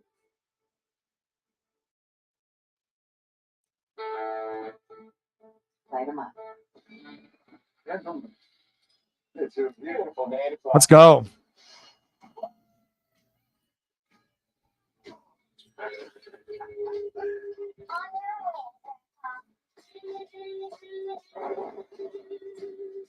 So far, so good. I have moderate to severe plaque psoriasis. Thanks All right, I got to take a look at the Mariner lineup here. They just dropped it.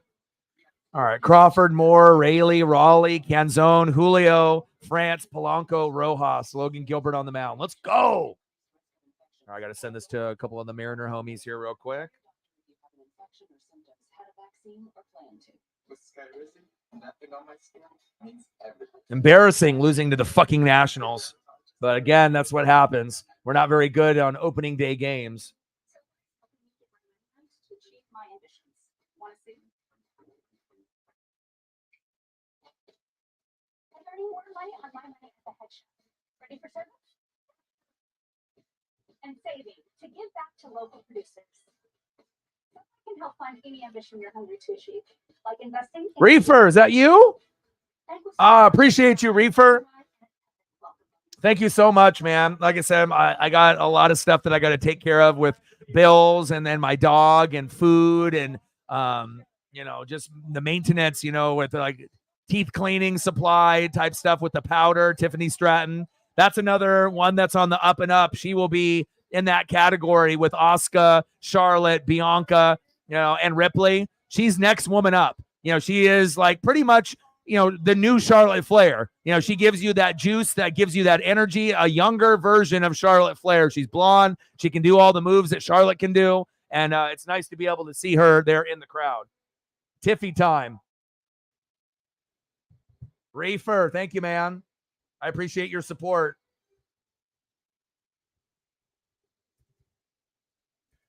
Tiffy time.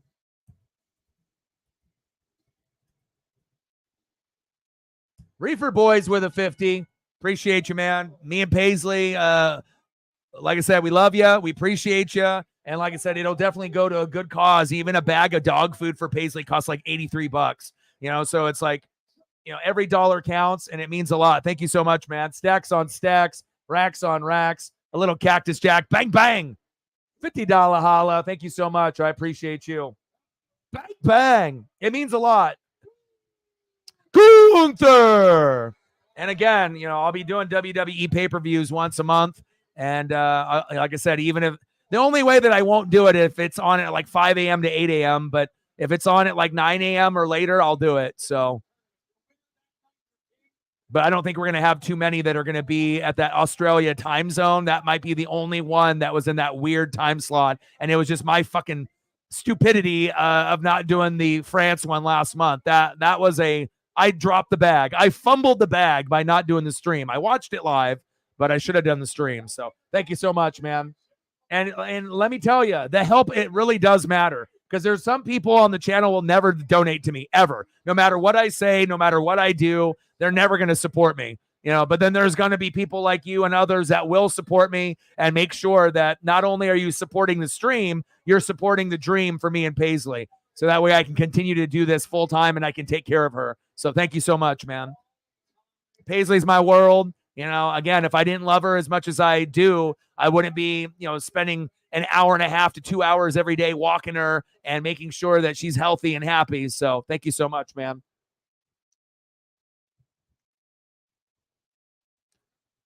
Once we get into like an intermission, let me know if there's any photos of any favorite wrestlers from the past or present that you want, and I can throw those up while we wait for Cody and Logan to get going. So thank you so much, man.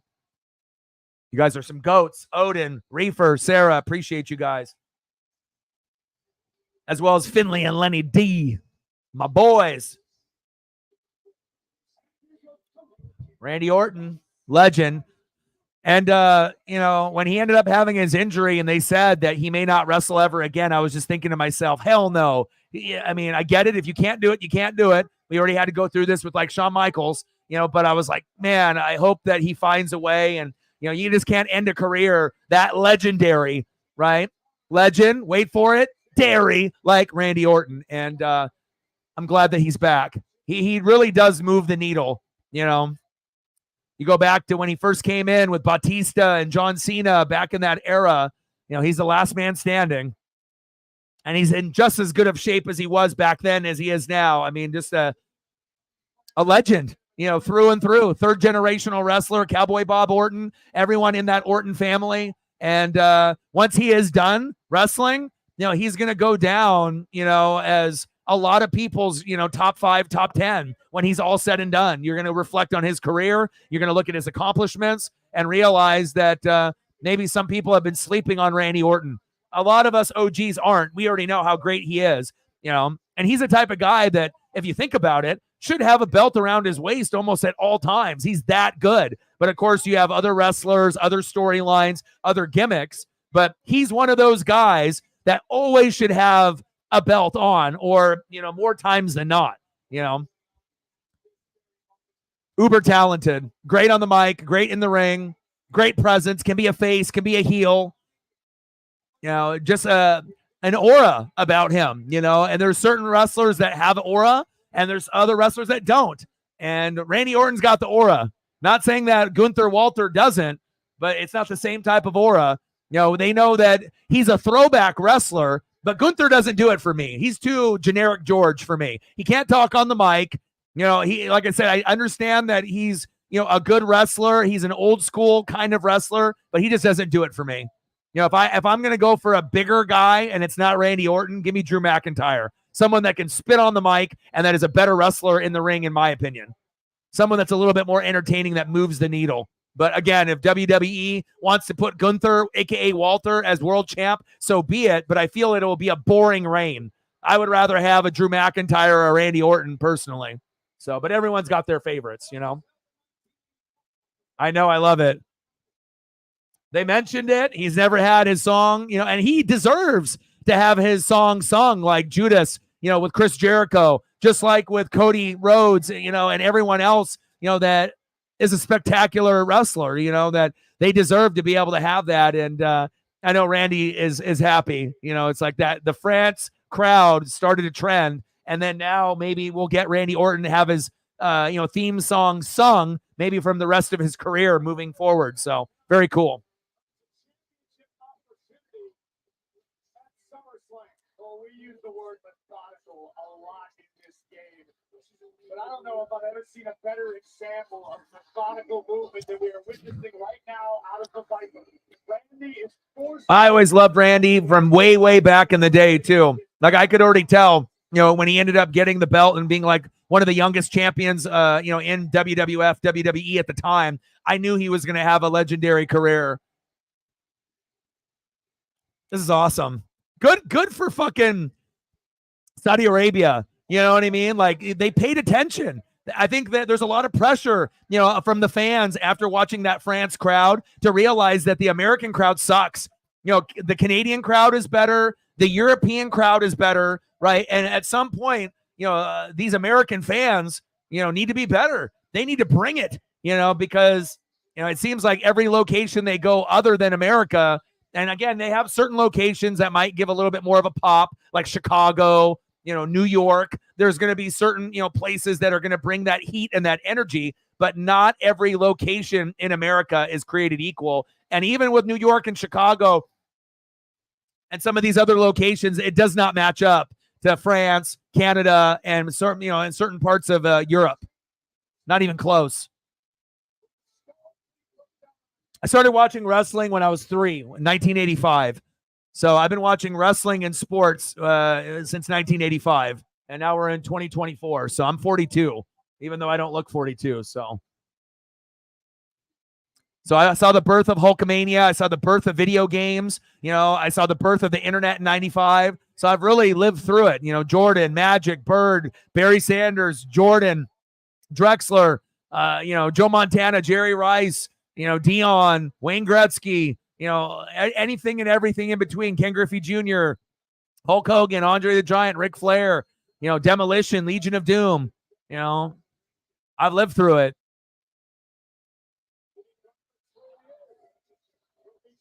Like, I was the one that told my friends about ECW, and they had no idea what the fuck ECW was. A lot of them just watched, WWF and WCW, and I kept telling them, I'm like, listen, this is a low budget promotion, but if you want to be able to be entertained, this is the promotion to watch. And I got all my friends on RVD, Sabu, and we did a backyard wrestling federation. I was jumping off roofs. I let people powerbomb me off trampolines onto the concrete and the grass. Like, it definitely was something that, it brought out an extra fandom in me, and I carried that over to my friends, back in junior high and high school. I don't know how many of y'all did backyard wrestling or had a federation, but we did here in Oregon. And I definitely was influenced by ECW and Paul E. Dangerously and RVD and Sabu.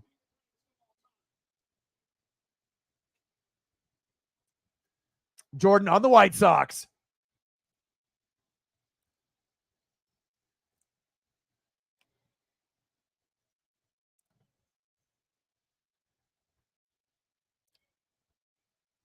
Nice. Now the crowd is doing exactly what the France crowd did. And I don't know if these two guys anticipated that the Saudi Arabian fans would do this. Like, if you didn't tell anybody, you would think this is the France crowd. Okay. That's a lot of pressure now for these United States fans, because if they don't bring it, they are going to get called out by all the other fans globally. It's like, it's time for the United States to represent. When we start having pay-per-views, they better bring it. Otherwise, they're just going to move all their pay-per-views overseas, and they're not going to have any in WWE in America. They might have like 1 or 2, and then the other 10 are going to be overseas. I mean, shit, they make more money when they go overseas, And maybe it would be good for America not to have the pay-per-views, so that way they can appreciate, what they have instead of taking it for granted. And if they had a majority of them overseas, then they would realize, well, I want to be able to go to, this pay-per-view or this, but it's not in America. Well, you got to earn it. Dude, this is nice. I wasn't anticipating this from this crowd. I love it. Yeah, especially with Raw, SmackDown, NXT, Dynamite, and all the other, federations that they do, the matches in the United States and America. Definitely spoiled.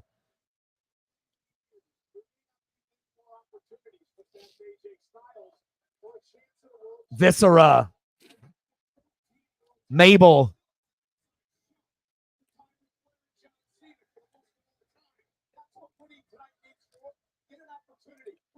When I think Viscera, I think The Brood, and just other just rando things that maybe people don't think about on the regular,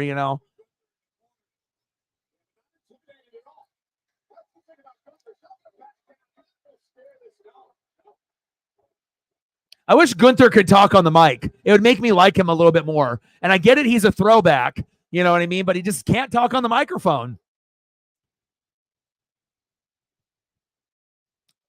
It's like Gunther is a generic Randy Orton. You know what I mean? Like, it's like you got the body size, but you're not as built like him. You know what I mean? And, you know,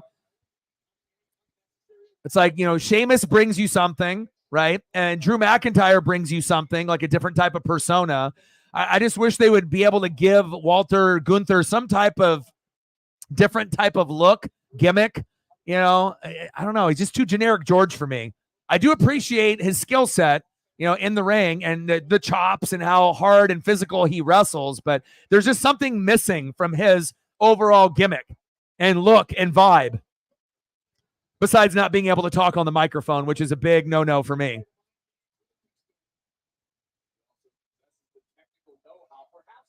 Sir Mo? No, what happened? Did Sir Mo die? What's the story about Sir Mo? Imagine being a little kid and buying a Viscera toy and still having it in the package. Like how much money that would be worth, you know, because like with all the other options that were available, and if you ended up buying like Viscera, like sometimes I wish I had like a time machine where I could go back to Toys R Us and buy all of like the mid-card, low-card guys, you know, in the package and just hang on to it. Because you'd be really surprised because like most people didn't buy it. And if they did buy it, they opened it, you know, to have like a heel wrestler to go against like the faces.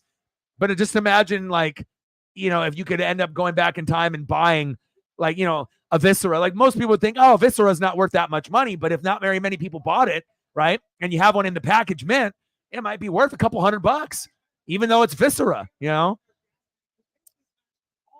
I have no Viscera toys in my collection, unfortunately. But that would be definitely, if I had a time machine, I would definitely go back and grab one for sure. Or like guys like Tatanka.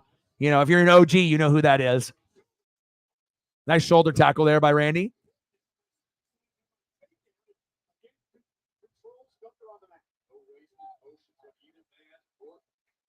Oh, no shit. That's awesome. Megan in the building. How are you? That's early Australian time, 4:45 a.m. Oh, yeah. Bitcoin. Oh, yeah, for sure. I remember when Bitcoin was 1,000 and I almost pulled the trigger, you know, because I could tell the trajectory of it. I wasn't afraid of it, you know, and I knew that the potential could be extremely high, but I think a lot of people at that time didn't know how high. Like if people would have realized that Bitcoin would have been 20,000, 40,000, 50,000, 60,000, you know, and instead of maybe being something that would have been 1,000 to maybe 5,000, I think more people would have invested, you know. But again, you got to have money to make money.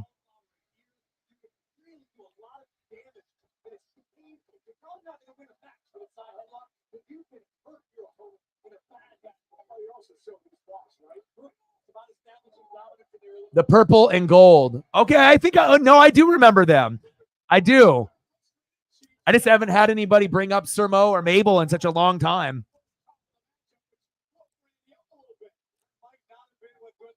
That's awesome.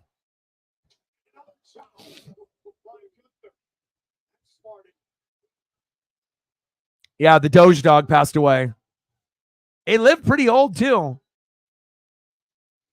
I lived a good life. Ooh, big chop by Gunther, aka Walter.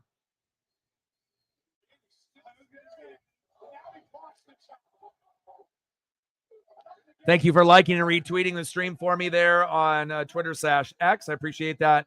Megan, Odin, and Reefer, thank you so much.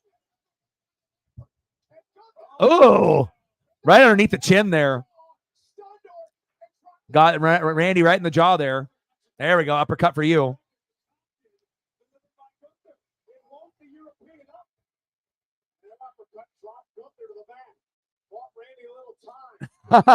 Right. But it all depends on who's investing into it and whatnot, you know.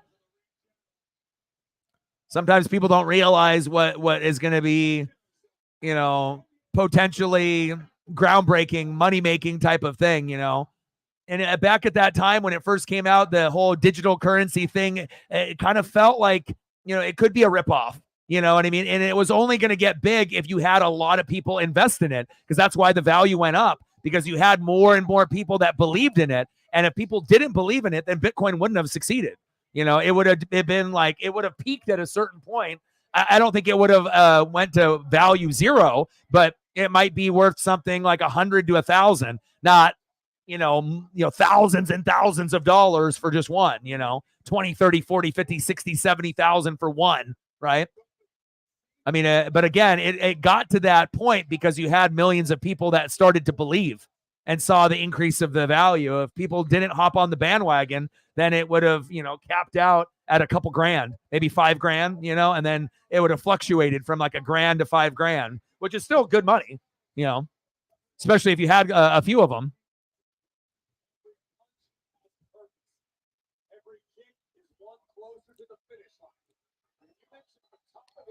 No problem. Glad that you're here. The pay-per-view is almost over. We only have 2 matches left. So we got this Randy Orton Gunther match, and then we got Cody Rhodes and Logan Paul, and then that's it. So we're going to be streaming here for another probably 45 minutes, and then we'll be done. And then the Mariner game will come on. I got to take Paisley for a walk, and then I got a Mariner game tomorrow morning that I might do. It's Brian Wu is pitching, and that's our best pitcher, but it's on at like 10:30 a.m. So I may do a stream tomorrow because Wu is pitching. And then I got NASCAR Cup Series. I think it's at 3 for the Coca-Cola 600, but I'm not going to stream that. And then we got Astros Mariners on Monday, which I will stream. So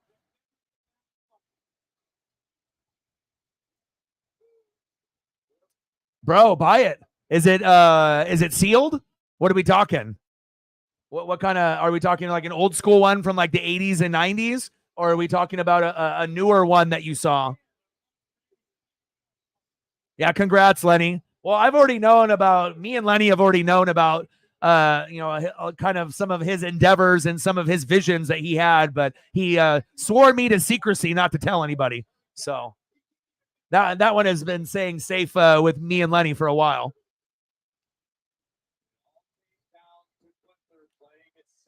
I always like supporting my friends, and no matter what they do, no matter how hard something seems like it is, no matter if people, family, friends don't want to believe or support, sometimes you just got to be able to believe in yourself, and hopefully that you'll have a few people in your life that will be along for the ride as well.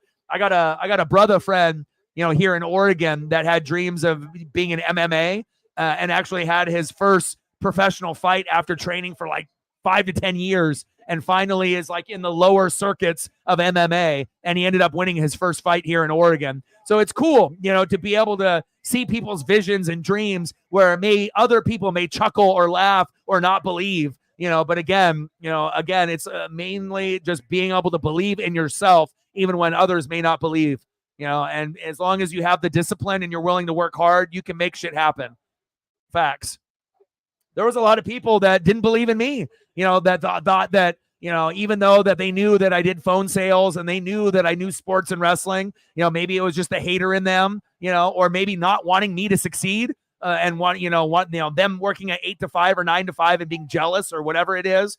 But there was a lot of people, that definitely didn't believe in me and still don't believe in me to this day, but again, as long as you believe in yourself and you can work hard and you have the talent and the work ethic, and you don't give up, no matter how bleak it gets, you can make your dreams come true. And that is 100% true.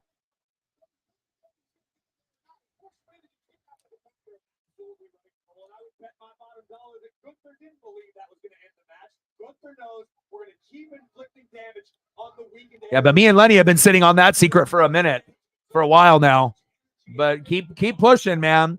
And again, like I said, if you have a belief in something, right, and you're passionate about something, you got to go for it. We only live once. You don't know what tomorrow brings, and there's so many people out there that are afraid of failure. Everyone fails at some point or another. The ones that succeed and make their dreams come true, get fucking back up, no matter how bleak it gets. And if you're willing to keep getting back up, those are the people, that end up making their dreams come true. You have to be resilient in what you do. Got to have that work ethic. You got to have that grind. You got to have that mindset. Facts. Still a disbelief half of this. It's against my instinct. And I appreciate that. to not refer to Gunther as the champion, as the Intercontinental champion. But I think maybe losing the title made Gunther hungrier than he's ever been before. You may be right. I mean, you know what's really crazy is like, most people don't have their toys, from when they were a kid. And one of my most coveted toys is I have a Lego vehicle from like the 80s, like mint condition. I don't even know how the hell that it's all the pieces are still with it, but it's got a driver and it's a vehicle and it's kind of like a Jeep off-road. It's sitting on my dresser right now. And it almost is like mind blowing to this day because a lot of people had Legos like loose, but how many people still have like a complete Lego set, from their childhood? Not many, and for me to actually have that vehicle still in like, mint condition, barely ever, touched and used. And that one sits really home with me, as far as like collectibles. It's my only Lego vehicle from my childhood. And I still have it to this day. Super special to me too. Oh yeah. Legos are super expensive now, especially if you want to get the Star Wars stuff, or your theme stuff, Millennium Falcon or anything like that, for sure. 2.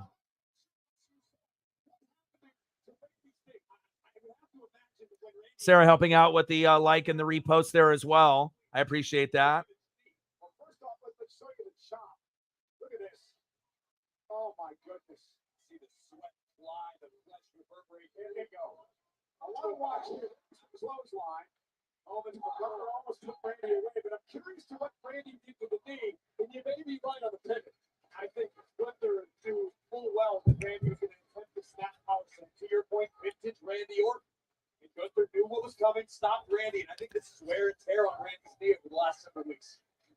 You see the knee heavily taped. The left knee of Orton. Randy now back to Gunther into the corner. Now Randy's got to go into survival mode. There it is. Yeah. There we go.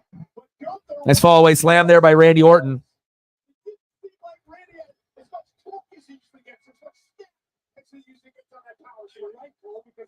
Randy Orton does not have use of both legs right now. It's going to affect a lot of his offense, if not all of it. Randy dragging himself across the ring. He's got Gunther Really? on the second row. Yes. Oh, vintage DDT. Oh, yeah. I mean, some of the sets, back when I was a kid, there was a few that would have like a couple hundred pieces, maybe 500. But now some of like the upper echelon pieces, I mean, we're talking thousands of pieces, it's incredible. And Legos are like Hot Wheels. They're never going to die. They're always going to be around.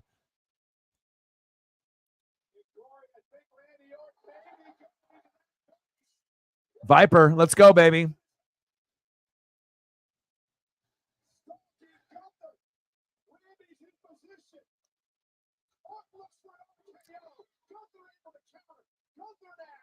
Oh, nice body slam there. Let's see what he capitalizes here off the top rope if he does. Oh, he slipped a little. Oh! 1, 2, 2. Yeah, I think with me, I honestly, I feel a lot of females are better at Legos than men or boys because they have more patience. And I feel like with a lot of the guys, and there's some amazing guys, Lego builders, RKO out of nowhere. But I just feel like out of all my friends and all the people that I've ever met, I feel like the female people that are into the Legos are much better at building because they have a lot more patience and they're a little bit more like hands-on. I feel like with a lot of the guys, we get a little bit too impatient with the Legos. There's just so many fucking pieces, and then we like give up or we get frustrated. And I know that, a lot of guys that have had Legos, we'll make it. We'll eventually get it done. But I feel that we get more frustrated as guys and men than the females do. Females will get pissed too. But I feel like with the guys, it will get pissed off to the point where we might not, want to build for a while, where maybe the women and the girls will be like, they'll get frustrated, but they keep going. And that's just kind of my experience with my friends, men and women, guys and girls that collect and build. That the female definitely has a lot more patience for it, and they're typically better builders as well. So I just think you have to have a lot of patience for Legos. And again, it's, it's one thing if you're going to like IKEA and you're building, like furniture, again, some people are built for it, but others, we get too pissed off and it just frustrates the hell out of us, especially when the directions aren't clear, Oh, but if you are motivated, there are some amazing dude Lego builders, but I know that there's a lot of people that have gotten extremely pissed off and broken some sets and punched a fucking couple sets and gotten pissed off, I mean, especially if you got some that are 1,000, 2,000, 3,000 pieces, that could get frustrating for anybody, guy or girl.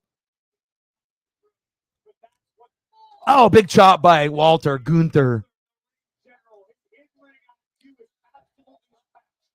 I did watch that Lego Master Show. I did not watch every single episode, but I did catch a few when it debuted. Those guys and girls are crazy. They are very talented. Lots of patience with all the contestants in that show. Cool builds too. Randy's chest looks like the Kool-Aid man, all red, irritated. There we go. What season are they on the show, Finley, of the Lego Master Build? Are they on like their 3rd season now or something like that?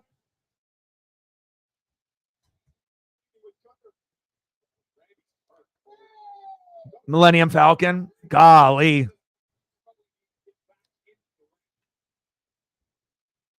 Oh, oh my God.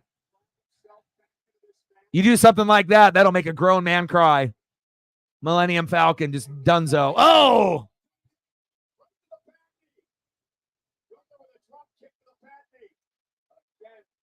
Recognized the tiniest of openings and made sure to exploit it. And did you hear just the air come out of this crowd? As soon as Gunther went to the knee and Randy went down, the air just came out of this place. They realized Randy. Oh, look at all these figures. Dude, Ringside Collectibles is awesome. They always have like amazing stuff.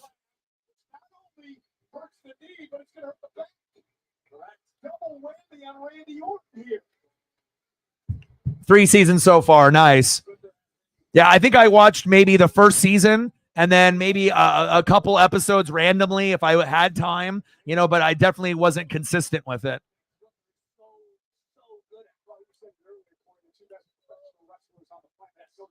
And the cool thing about Legos too is that they can theme it up with anything. Like if you have a deal with, DC or Marvel or, sports or, whatever TV show, like it's never ending. They can continuously make their own, random, because they used to have stuff for like the city and then, they have different theme stuff in like the 80s and 90s, where they could have their own little theme Lego sets that were Lego exclusive. But then now it's like you can branch out like with the Star Wars stuff and other, different genres. And it's amazing.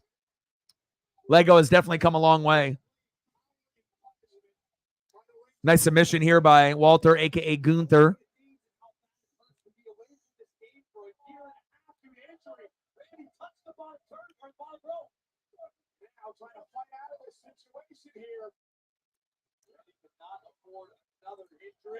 RKO out of nowhere.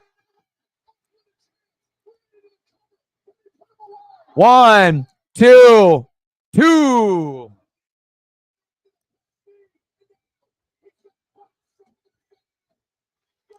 No way.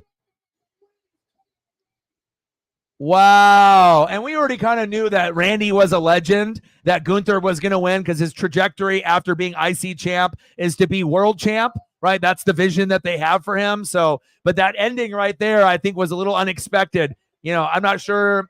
I think most of us knew that Randy wasn't going to win this match, but I don't think that we thought that ending was going to happen like that. Wow. I know, that's what I was thinking. The shoulder looked up to me too.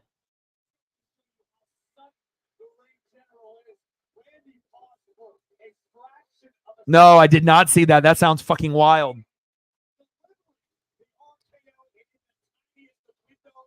The ring general stuck in like a thief in the night and robbed the Viper. So are they going to acknowledge that the shoulder was up or no?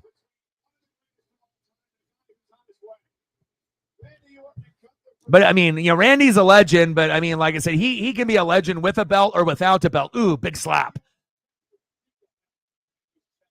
But honestly, I would rather, have Randy, have another run. I mean, I guess, Walter Gunther hasn't had, a heavyweight championship yet. So obviously they're building towards that. But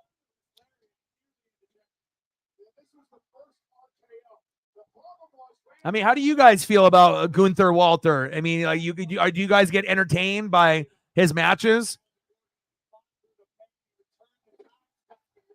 I think just the one thing about him that I don't like is he can't talk on the mic. That, like I said, if he could talk on the mic, I would like him a hell of a lot more. But since he can't talk on the mic, it leaves like that gap for me where it's like, I'm going to be more of a Drew guy, than a Gunther, aka Walter guy, and I don't think that's ever going to change.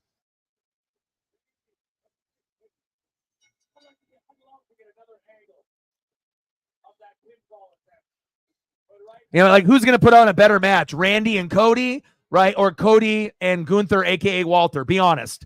We already know that answer. We already know Randy and Cody would shut the fucking, building down. Now, I'm not saying that, Gunther Walter is a bad wrestler. He's not. He's just too generic George for me. He can't talk on the mic.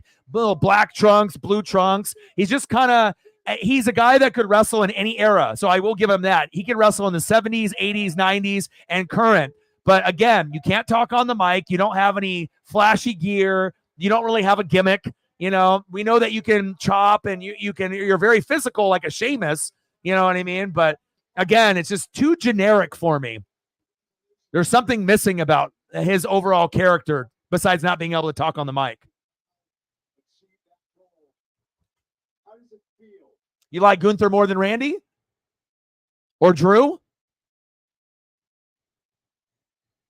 Like no one is like, scrambling to go to a WWE event to get a Gunther shirt, You know what I mean? It's like I feel like WWE gave him a push, with the IC title for that long period of time, but they didn't have to.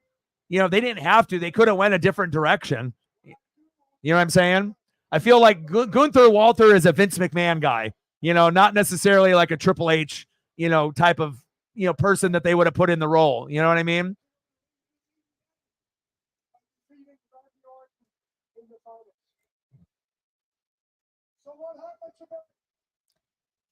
And I feel like Gunther does better in matches when there's like a triple threat rather than one-on-one. Like when we ended up having Gunther, Sheamus, and Drew, that's entertainment to me. You get all three guys with physicality, but even Sheamus is a better talker on the mic than Walter, aka Gunther. And at SummerSlam, I'm going to become the world heavyweight champion. Yeah, and I know they like him. He's got the look, and he's old school. He's the only old school guy on the roster, where you look at him and he could be generic and they could still make him a champion and the people would still buy in. But you see what I'm saying, that there's something missing about him, other than not being able to talk on the mic. He's just kind of generic and bland for me.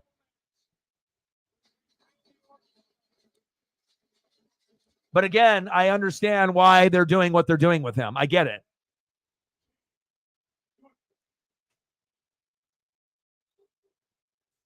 Yeah. Well, we already know Vince likes big guys. That's what I meant, Vince was always about the big guys.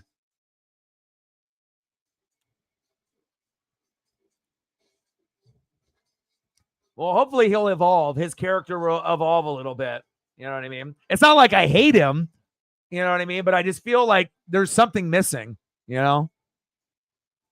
But if he ends up, being a monster on the microphone, then I'll warm up to, the idea of him a little bit more, But I'm always going to be a little bit more of a Drew McIntyre guy, if we're talking about big men. What do you want to do for photos, Reefer? You got anyone specific that you want to see photos of before we get into this last match? Right here. Logan Paul and Cody Rhodes. And it could be someone from back in the day if you want. But Drew's my favorite big man, in wrestling out of all federations. Again, I loved Undertaker. I loved Kevin Nash. And it's been a while since I've really found that next big guy. I appreciated Psycho Sid and Sid Vicious. Back when he wrestled for that short period of time when he had a little bit of a run. Before he broke his leg and whatnot, and then it was out of wrestling, but.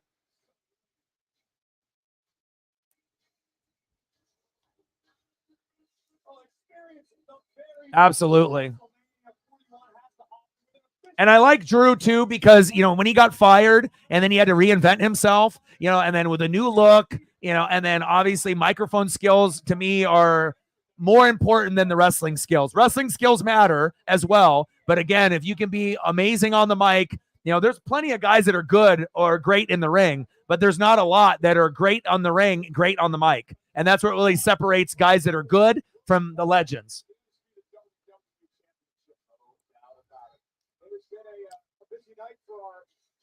Kevin Owens and Samoa Joe. I love both of those guys as well. And both of them are amazing on the mic and in the ring. And they're much faster in the ring than people give them credit for, and more athletic.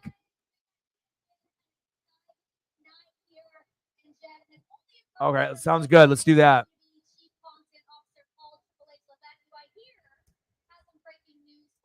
What's the breaking news? Incredible night so far. Congratulations to our new Women's World Champion, Liv Morgan, to our new Queen of the Ring, Nia Jax, and to our new King of the Ring just now, the Ring General, Gunther.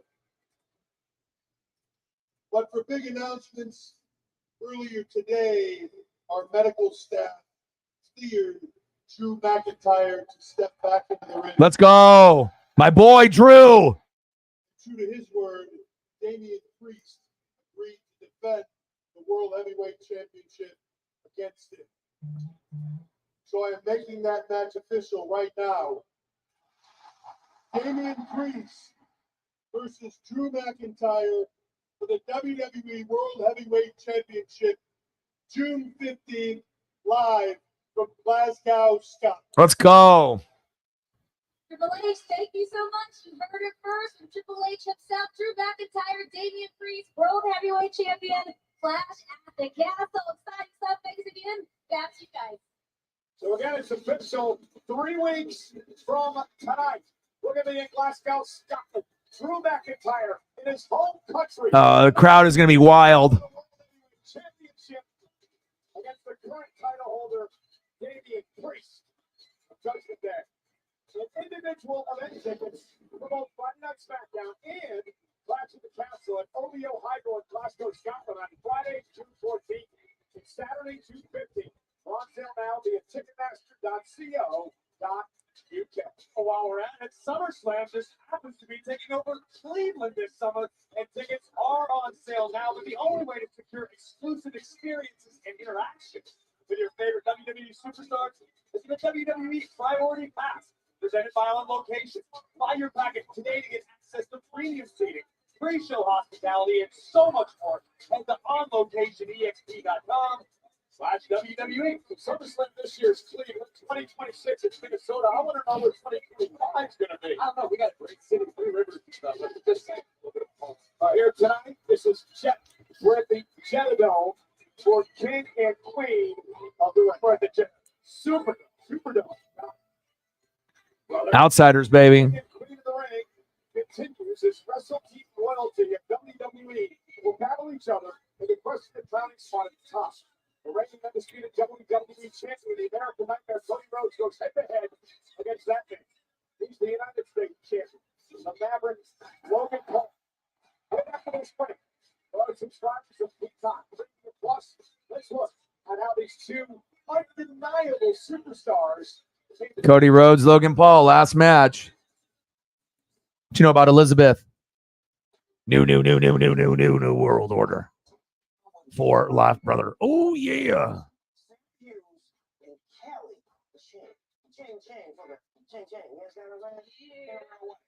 Ladies, I look forward to seeing you in Paris, and I would love to get on the sand. Do a little. Boy, Secretary, let's go.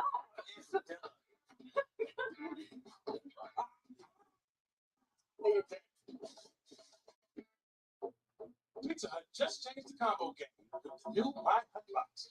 Starting $6.99, it's the ultimate solo meal. Get a personal pan pizza or melt and your favorite side. Combo like you never comboed before. No one out Pizza Hut. Home warranty. Okay. Oh, New Day representing the gear. Scott Hall. Yes, focus on an American Home Shield warranty. It can protect your covered home systems and appliances like this AC with a repair or replacement. Yes, thank you. Home. It's home, not home. Yeah, it's home. Pretty sure it's home. American Home Shield. Don't worry, be warranty. On the road trip.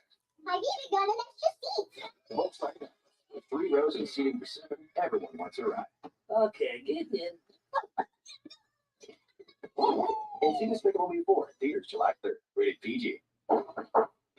Sorry, party's canceled. Waiting on Kid Winter and that guy. First, I had cake. Man, old school, dude. Sting, Conan, Luger, Nash. Let's go. All right, one more match to go, baby.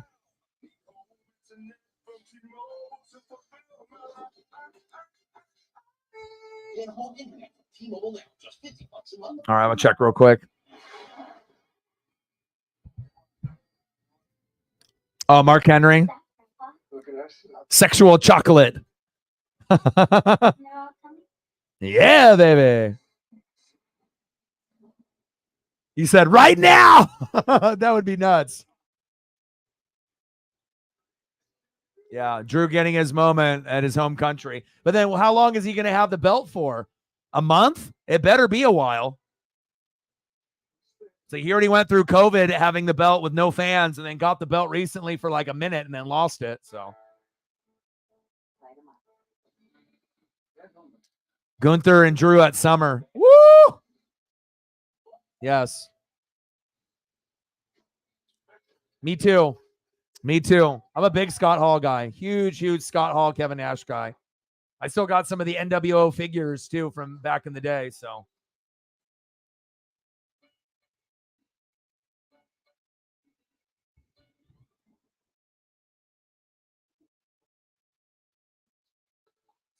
Like new sunglasses, like brand new tattoos. I feel like taking chances. I feel like brand new. yeah, well, whenever they make these lists, Megan, right? They have these lists, right? Pro Football Focus, right? Sycamug's coming out with these top 10. They got Dak 1, Stafford 2, Hurts 3, Love 4, Purdy 5, Cousins 6, Goff 7, Murray 8, Geno 9, and Caleb Williams 10. You already know the list is a bunch of bullshit. So that's why, anytime people pay attention to the like top 10 list, they're always going to be wrong. And they do it that way on purpose, so that way they'll get a rise out of people, right? To make sure they can comment and say, this list is stupid, right? Because obviously if they made it accurate, they wouldn't get as many people commenting on the post. But that's what they do. That list is absolutely terrible.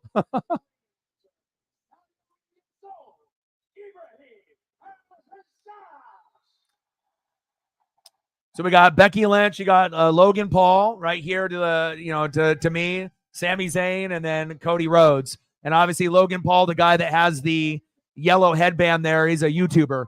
So you probably have seen him before.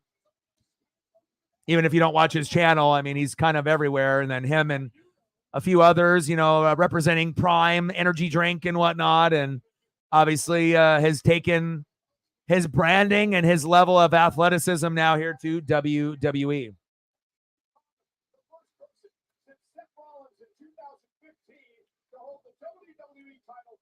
Oh, Becky, Logan Paul, and then obviously Sami Zayn, Cody Rhodes. Yeah. But here we got at the top, you got Logan Paul, Cody Rhodes, Sami Zayn, Becky Lynch, And then obviously Jade Cargill and Bianca Belair. And then the two sisters there at the bottom here, they had a match in the pre-show.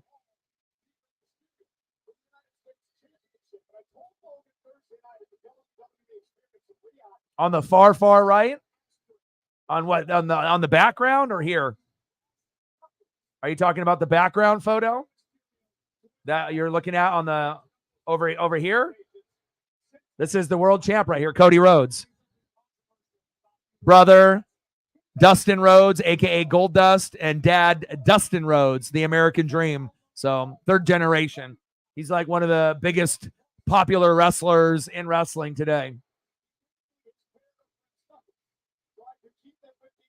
Right here. The person that ended up beating Roman Reigns in his 3-year run for the Bloodline. So, yeah, no, it's all good. Again, yeah, just like, if you have information on lacrosse or rugby, you're going to know all the answers. Not everyone is going to pay attention to everything, I love NASCAR, but that doesn't mean everyone in the room is going to love it as well. So, I love baseball. Not everyone's going to love baseball either. So, all right, baby. Logan Paul, Cody Rhodes. Let's go.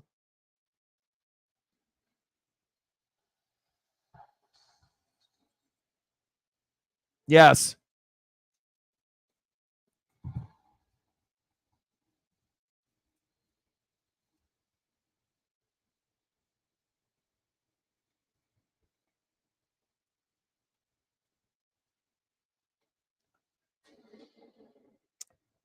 Great theme song, man.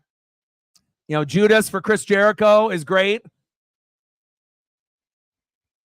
This one is like generational though. Like this one will be sung and thought about for 50 years from now.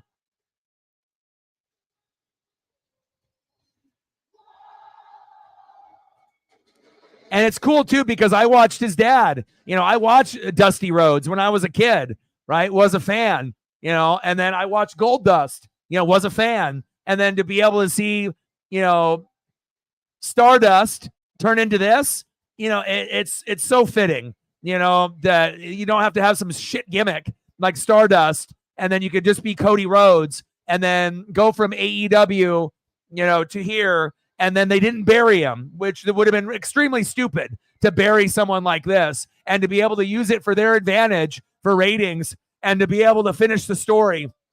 One of the smartest things WWE has ever done by being able to pick up someone like this, right?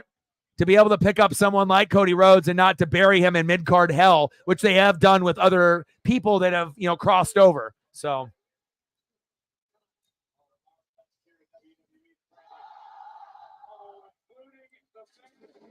Oh, yeah. And also another cool thing about Cody is like his weight belt. He's got one of the coolest items that he gives away to kids and adults, as far as the weight belt is concerned. Obviously now he has the championship belt, so he's not going to wear the weight belt all the time, underneath like he used to, But again, I feel like that has got to be the coolest item that you could get as a fan is the Cody Rhodes weight belt. Like the Bret Hart glasses were pretty cool, right? But they were like very thin plastic. But hell, if you were one of those kids that actually got the Bret Hart glasses as a kid, you still have them to this day. But I think the weight belt giveaway, and that shows what kind of fan and man that Cody is. And it's very cool. Like I'm trying to think of any other giveaway that, John Cena with a hat or with a t-shirt. Yeah, but there's so many of those, right? But the weight belt, I feel as far as like a piece of memorabilia, by far the coolest. That's something that you could wear, you could hang it up, you could display it. Unless he was giving away his robe, but obviously those cost a lot, and usually wrestlers have a few of them, but it would cost probably quite a bit to give away a robe, every match or during a pay-per-view. But if Cody were ever to do that, to like give away one of his custom robes, then his fandom goes to a whole nother level. Could you imagine being a kid or an adult and getting the robe? That would be just wild.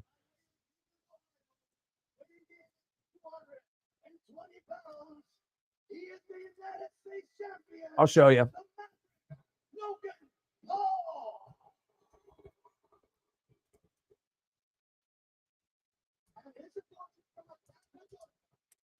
Like Hollywood Hogan used to wear one as well, but he would just usually beat people with it.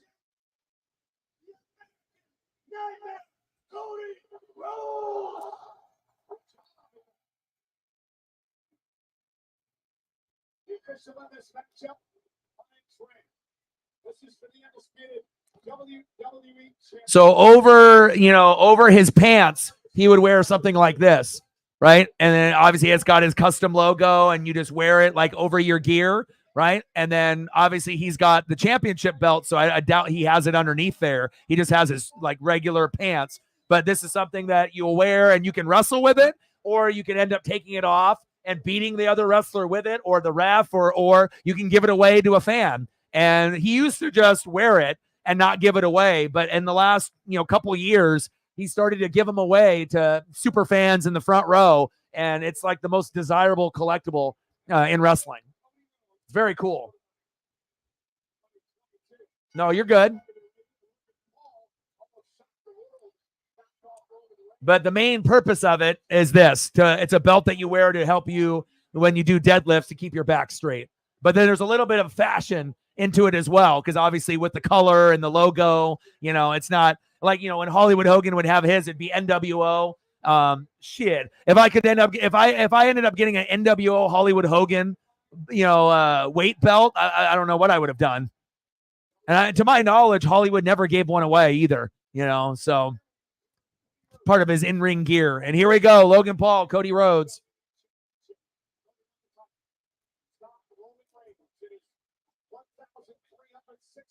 Oh, yeah. I watch all of those on A&E and the WWE Rivals. They got a new one of Eddie Guerrero coming up. I saw on my timeline this morning. See, you're on it. Same thing. Yeah. And again, wrestling, a lot of the fans that, are older, we watched it and we were very hardcore, back when we were young, and we're just still into it today.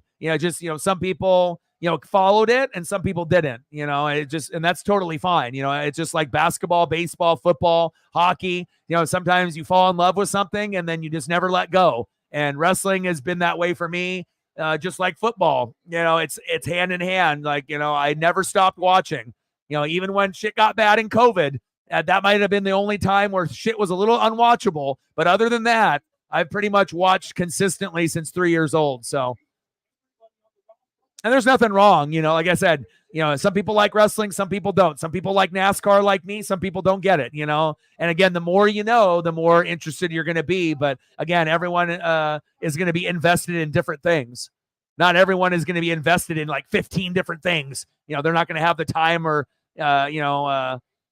energy to be able to invest. It takes a lot of energy to invest in something.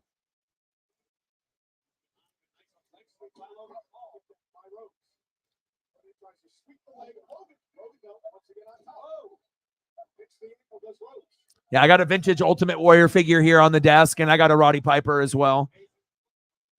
Piper, he was from Oregon too, so obviously the connection.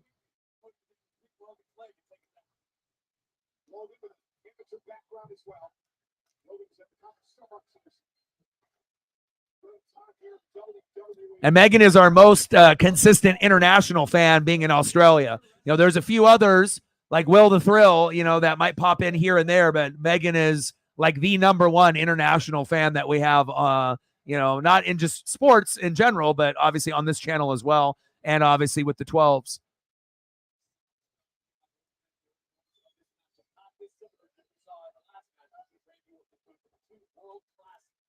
Logan Paul looks like a Power Ranger in his gear.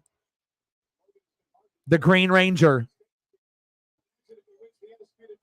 BWO. Blue World Order. And Eddie is one of my favorites, so obviously I'll be tuning into that. Love me some Eddie. Oh, he blocked it.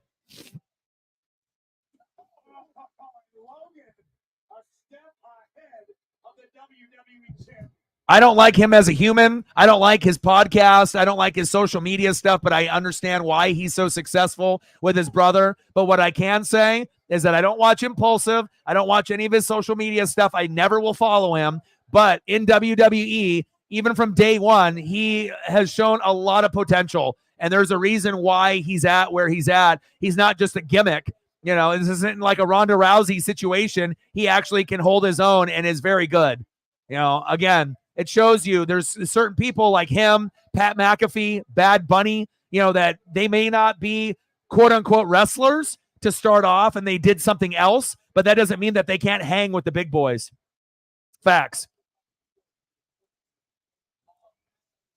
There's not very many people on the roster that have the same type of athleticism as Logan Paul, which makes it more impressive, you know, that he's not robotic. You know, he's very athletic. But again, him and his brother work really hard. They train, you know, boxing, wrestling, you know, play a number of different sports. So they built their own brand. And I respect that, you know, the grind that they took, you know, even though a lot of their fans are little kids, right? But again, as far as the wrestling side of Logan Paul, pretty fucking impressive. And it works because he can talk. You know, that's what he did, you know, obviously on the YouTube channel. You know, he is a maestro on the microphone. He can talk. You know, I just think a lot of people knew that he could talk, but they didn't know that he could wrestle like this. And that's what, you know, I think made people surprised. They're like, wow, we knew that he could do it like YouTube, but we didn't know that he had the athleticism to actually do moves. And I mean, think about it. If you would have told someone 5 years ago or 10 years ago that he'd be wrestling main event in WWE, you would have been like, you're a crackhead. You lost your goddamn mind. But here we are in 2024, and he's main eventing against fucking Cody Rhodes. Unbelievable.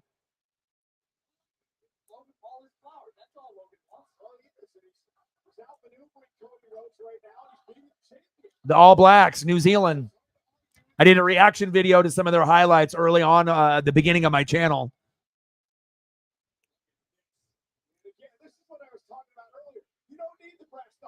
We lie, we cheat, we steal. I wish Eddie was still alive to this day.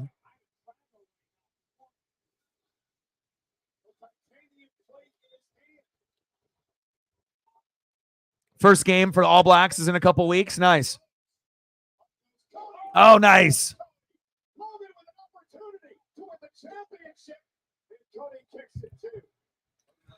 Like, sub, donate, comment, share. We got 67 people watching. Let's see where we're at on the likes. Hopefully we're at 15 at least. If you haven't smashed the like button just yet, I know a majority of the people are watching on Twitter/X, so we just have our normal crew here, usually on the YouTube side. We need 2 more people to smash the like button to get to 20, and I think we'll be good there. So we need 1 more person to smash the like button. So if you're watching on Twitter/X, come to my YouTube channel, smash the like button, and then if you need to leave, you can leave. But we need at least 1 person out of like the 60 people that are watching on Twitter/X to hop over. Smash that like button for your boy, or we get someone new on the YouTube side. So that way we can hit 20. We're at 19.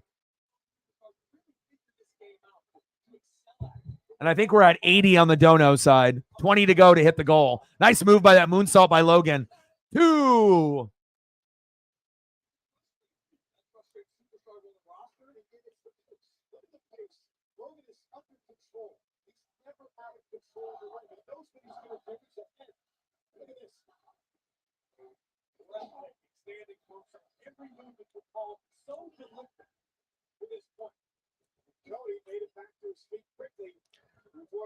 Yeah, no Prime logo. Yeah, it's all about money, cross promotion. You know, it's always about that. Just like with Taylor Swift and Travis Kelce, it's all about being able to get followers, more subs, more views, more, you know, more money being spent, you know, more eyeballs being able to watch a product. You know, when it all comes down, it's always about money. But it's nice to not see the Prime logo there in Saudi Arabia. I mean, you know, again, you know, it's about money, cross promoting.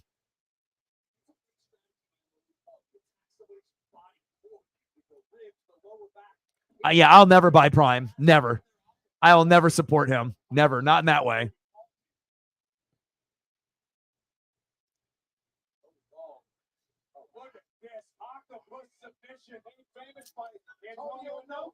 Inoki.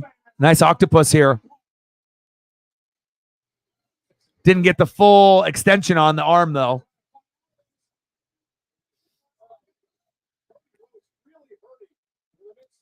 Most of the people like here in Oregon that I know that, it's mostly little kids and people that play, like softball, baseball, basketball. It's like the little kid thing, because they want to support him and go like that and kind of follow the trends on TikTok and whatnot. But from a lot of the people that I've talked to that drink it or drink it on a regular basis, what they do tell me though is that not every flavor is good. Like I think like the blue one might be like one of the better ones, but they say that not everyone is created equal. There's some that are a little bit better than others, but I mean, if I have a choice for Prime or Gatorade, hook me up with the Gatorade instead. Yeah, I don't either. I have no interest. I mean, now if it ended up getting rave reviews and it was like the most delicious drink, out there, then yeah, I probably would have tried it by now. But I think it's just based on who Logan Paul is. I got no interest in supporting a guy like that. I don't need to be putting more money in his fucking pocket. He's got enough. He's got enough kids and little followers to be able to buy into that fucking brand. Now, if he was more of a good person, like in general, yeah, maybe I would support it. But, he seems like kind of a shady individual. You know what I mean? He doesn't really come across as the most like honest person. There we go. Drink the Prime. Got to get the spot on the TV there. Got to make sure the logo is facing so the camera.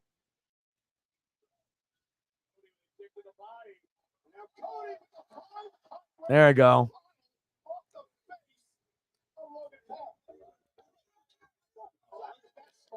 LA Knight. Yeah, that would be cool. You don't put your hands on a superstar, let alone the WWE champion. Oh, come on. Logan, what are you doing? Nux. Pre-nuck. Like a prenup. What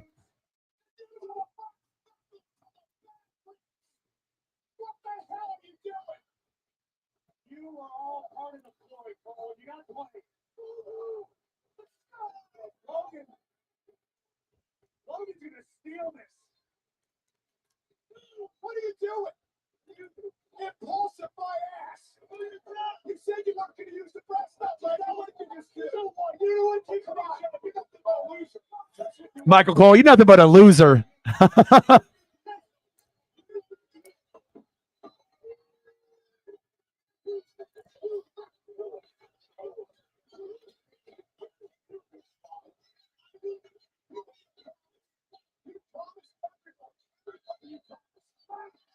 Yeah.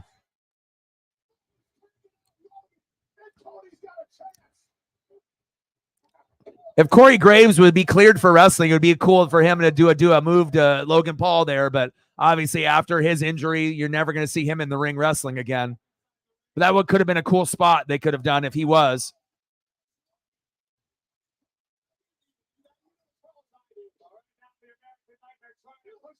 Nice power slam. Oh, thank you, man. Appreciate you.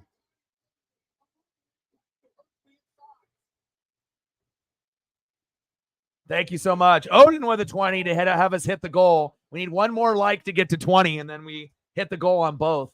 And again, it feels good because, like I said, I haven't been able to do the last two, WWE pay-per-views, but I plan on doing every single one the rest of the year and moving forward. Let him know, Odin.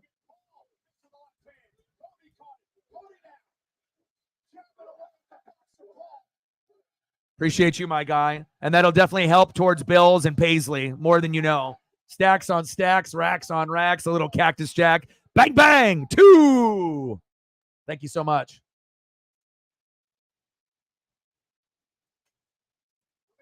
Yep. Because obviously when Vince was running it, he was in Michael Cole's ear the whole time, even with Pat McAfee. So, for someone that's been in the biz for this long, we are blessed to have someone as talented as Michael Cole for this amount of time. Big facts.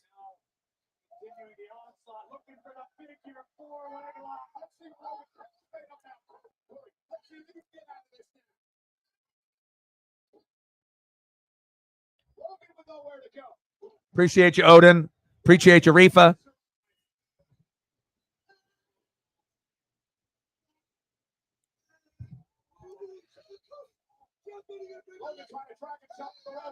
Cody's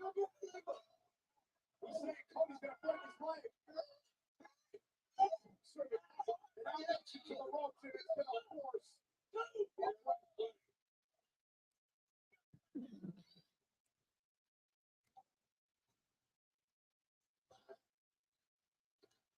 Logan Paul with the desperation, whiny, crybaby voice. Let go. He's going to break my leg. Jeddah, Saudi Arabia crowd has been amazing. You know, but again, if the France crowd wasn't as good, who knows if this crowd would be this loud. Cody Cutter out of nowhere. 1, 2, 2.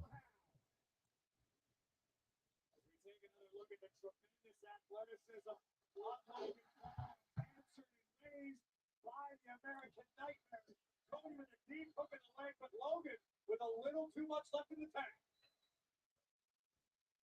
It has been an incredible night, an incredible atmosphere. I mean, the lowest match that we have had was probably what the Becky Lynch, Liv Morgan, but at least we got a title change. So overall, everything has been pretty solid. But I feel like WWE has been pretty fucking solid for a while now. You know, it's like you don't expect it to be like a 5, 6, 7 pay-per-view anymore. This isn't the Vince McMahon era. Look at this. It's like every pay-per-view should be an 8, 9, or 10. Oh! Crossroads. 1, 2, 2. Logan Paul with the Crossroads. The Iron Claw. I'm excited for the Bear. Season 3. There's an Acolyte for Star Wars. That's coming up here pretty soon as well. June has got some pretty good shows lined up. House of the Dragon. Season 2. The Acolyte for Star Wars on Disney Plus should be good, right? The Boys, season 4, even though I haven't watched that series just yet about the superheroes and whatnot. And then The Bear on FX, season 3, baby. Oh!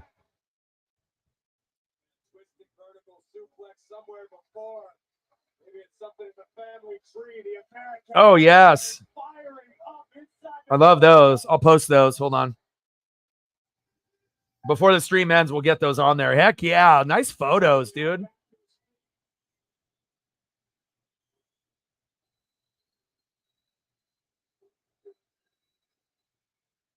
All right, I'll send those to Sarah and then format them from there.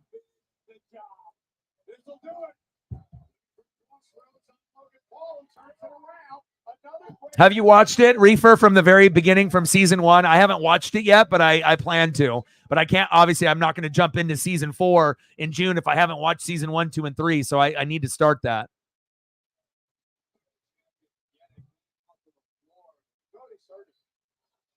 Cody is hurting to your point earlier. He's right in front of us, looking at him, breathing through his mouth. Cody's having a really, really tough time right now. Logan needs to continue this onslaught, but get Rose back inside the ring if Logan does in fact want to become undisputed champion. Now bouncing Cody face first off the Arabic announce table, sending Cody back into the ring. Remember, Logan knows he's got a pin to make Cody. Here are a couple throwback photos that Odin sent me with the $20 dono. Man, I love this. Let's go. Oh, man. You got good taste, my guy. I love it.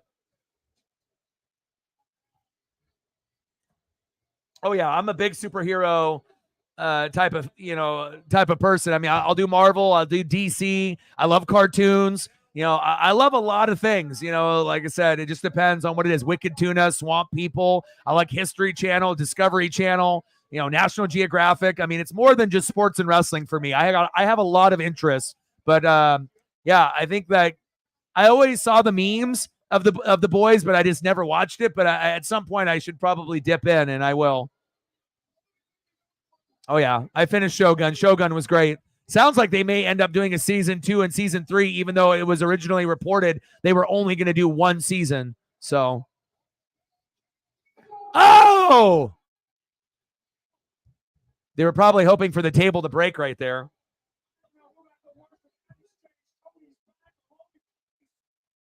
Ooh, Cottonmouth Kings. That's a good one.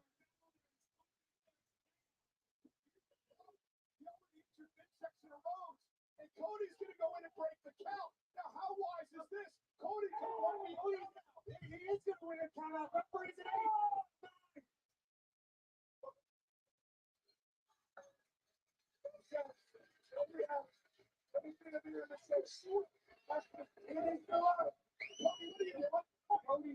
Now listen, I admire this. I admire Cody. But come on, Cody. Far be it from me to tell the undisputed WWE champion how to compete in his match. Cody Rhodes. Let's go. Has plans for Logan Paul, but Cody's got to be careful. You know what? When you let someone stick around, that happens.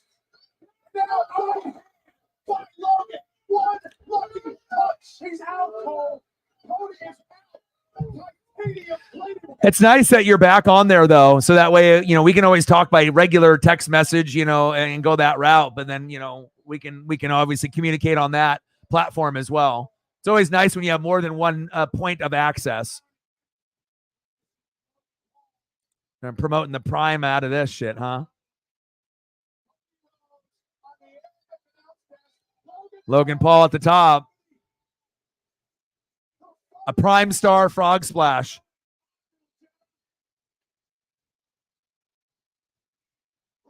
What does he think? He's Triple H? Oh!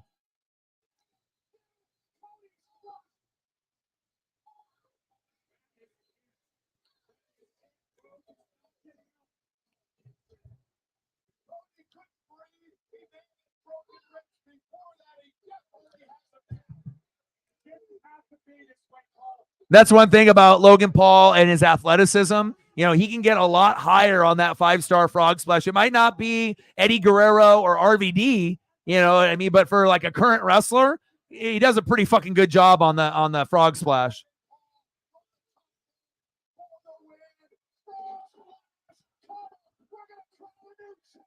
Two.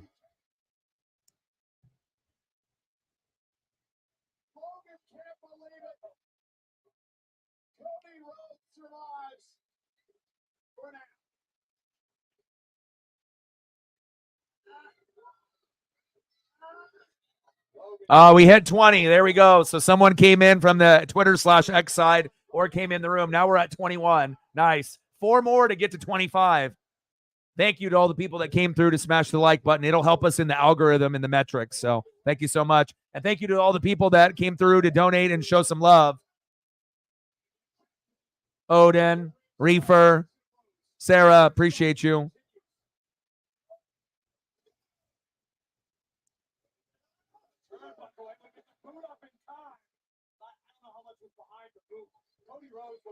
This Jetta crowd has been great.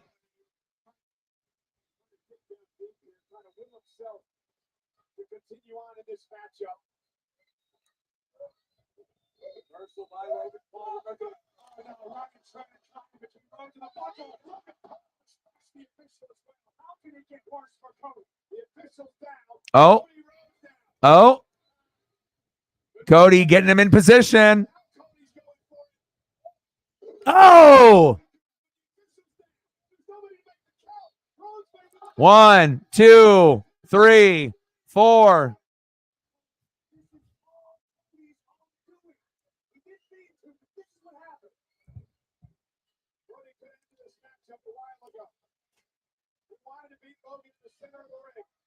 Also, I think with like Cottonmouth Kings, it depends on how old you are too. You know, like younger generation, older generation, if we're, you know, similar in age, you know, and whatnot.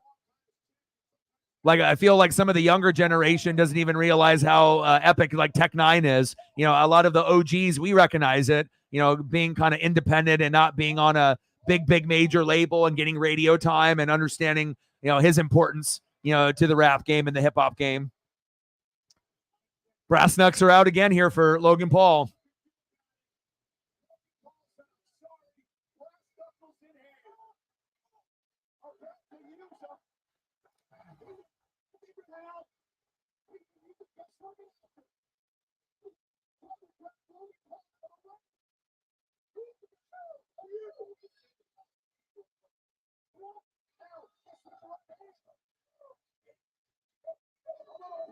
Cody Rhodes, biatch. 1. Let's go again. Crossroads, number 2. One more time, baby.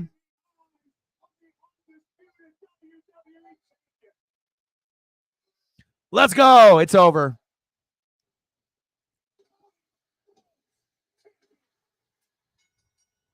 Let's go.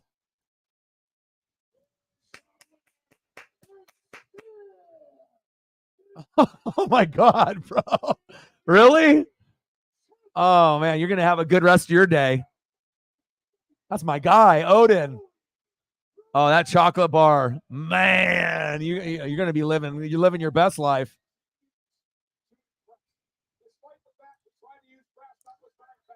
Heck yeah.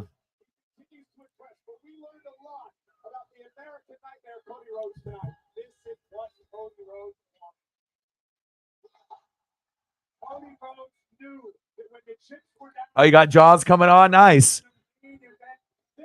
I got to take Paisley on a long walk and eat some lunch and whatnot. But, man, this was a fun pay-per-view, and I think they're always fun with you guys. Like I said, this is one of my favorite streams to do out of all the content that I do. You know, I can do basketball, baseball, football, hockey, but when we do the WWE pay-per-view once a month, I really look forward to it. And if I'm not streaming it, I'm definitely watching it live. Don't get it twisted. It's not like I'm going to watch it later or anything like that. I'm always watching it live, but it all depends on the timing and if I got time to make a thumbnail and then get it going. But thank you to everyone that came through to smash the like button. Thank you to all the people watching on Twitter/X. Out of the 70 people that we got watching now, shout out to the people that came through to smash the like button and to donate. Reefer, Sarah, as well as Odin coming up big for us on the channel here this afternoon. I love you guys, and I appreciate you guys very, very much. We'll probably stay on line here for a few more minutes. Get to that 3-hour barrier. We're at 2 hours and 56 minutes now, but I know my pup is missing me.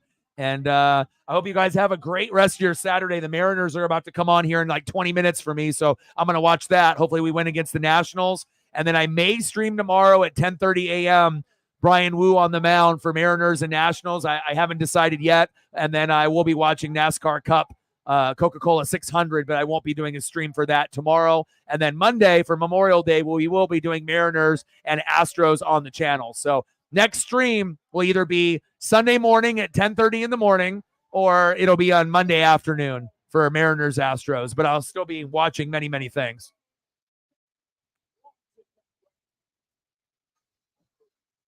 Oh, you're good. Like I said, there's plenty of people that will come through and hang out, even if they're not into what we're doing. You know, like hell, Matt, does the lead mod role, and he never watches any of the things that we're doing. You know, I tell him that it would be better for him to focus and watch while he's, doing the duties, so that way you don't get distracted and whatnot. But everyone's got their method to the madness on what they want to do, but it's totally fine. Sometimes just having the conversation, instead of watching the event together, there's always going to be people that, will want to be a part of the combo rather than maybe watching along on what I'm calling, wrestling or, sports. So no worries. It's always a pleasure to have anyone come through, even if they're not a fan of what I'm doing of that particular event for that day. So conversation is king, right?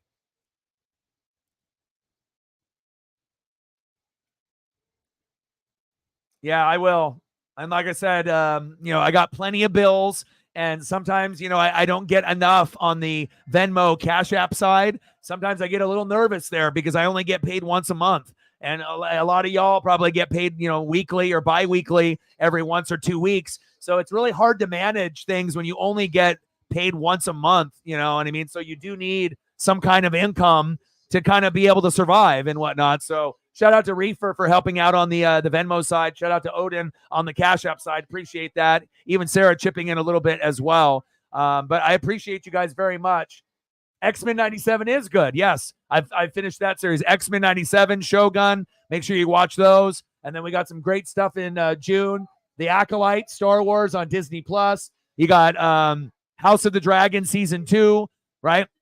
You're going to have The Boys Season 4, and then my ultimate favorite, The Bear Season 3. I'm really excited about that as well. So, yeah, and you're like the one person that Super Chat is completely fine. Again, since you're in Australia, I'm not having access to those things. So, Megan, don't worry about it. Anything that you end up doing is greatly appreciated, as you know. We appreciate you very, very much. So, yes, Deadpool Wolverine. I'm looking forward to that as well. We'll hook up Megan with a couple photos here real quick before I dip out. Ford versus Gunther for King of the Ring. And this is another good one if you haven't seen it.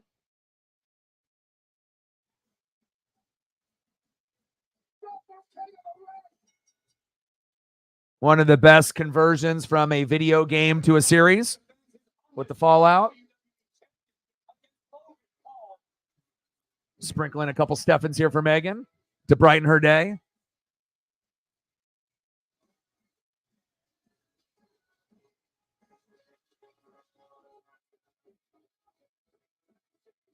That's what we do here. We brighten days, right?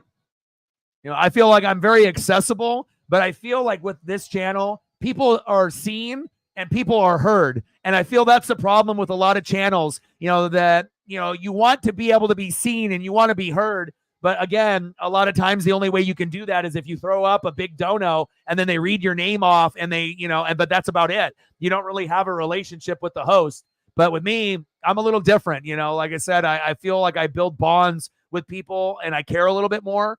And I really do appreciate you guys very, very much. So I am on the way out. I got to take a look after Paisley here. So I love you guys and I appreciate you guys very, very much. I hope you guys had a fun time with the stream. I did. Enjoy the rest of your holiday weekend, and I'll be live tomorrow at 10:30 a.m. or I'll be live on Monday. I haven't really decided if I'm going to do the Mariner game that early or not. I might just watch it with Paisley. So appreciate Finley, Megan, Reefer, Sarah, Odin, and everyone else in the room. I love you guys, and I appreciate you guys very, very much. Special shout out to Reefer, Odin, and Sarah helping out on the donos. And I got one question for you. Who talk sports like us? Your boy Ryan, Northwest Sports Fanatics. Have a great rest of your holiday weekend. I'll be back on Sunday or Monday for live streams, and I'm out. Gang.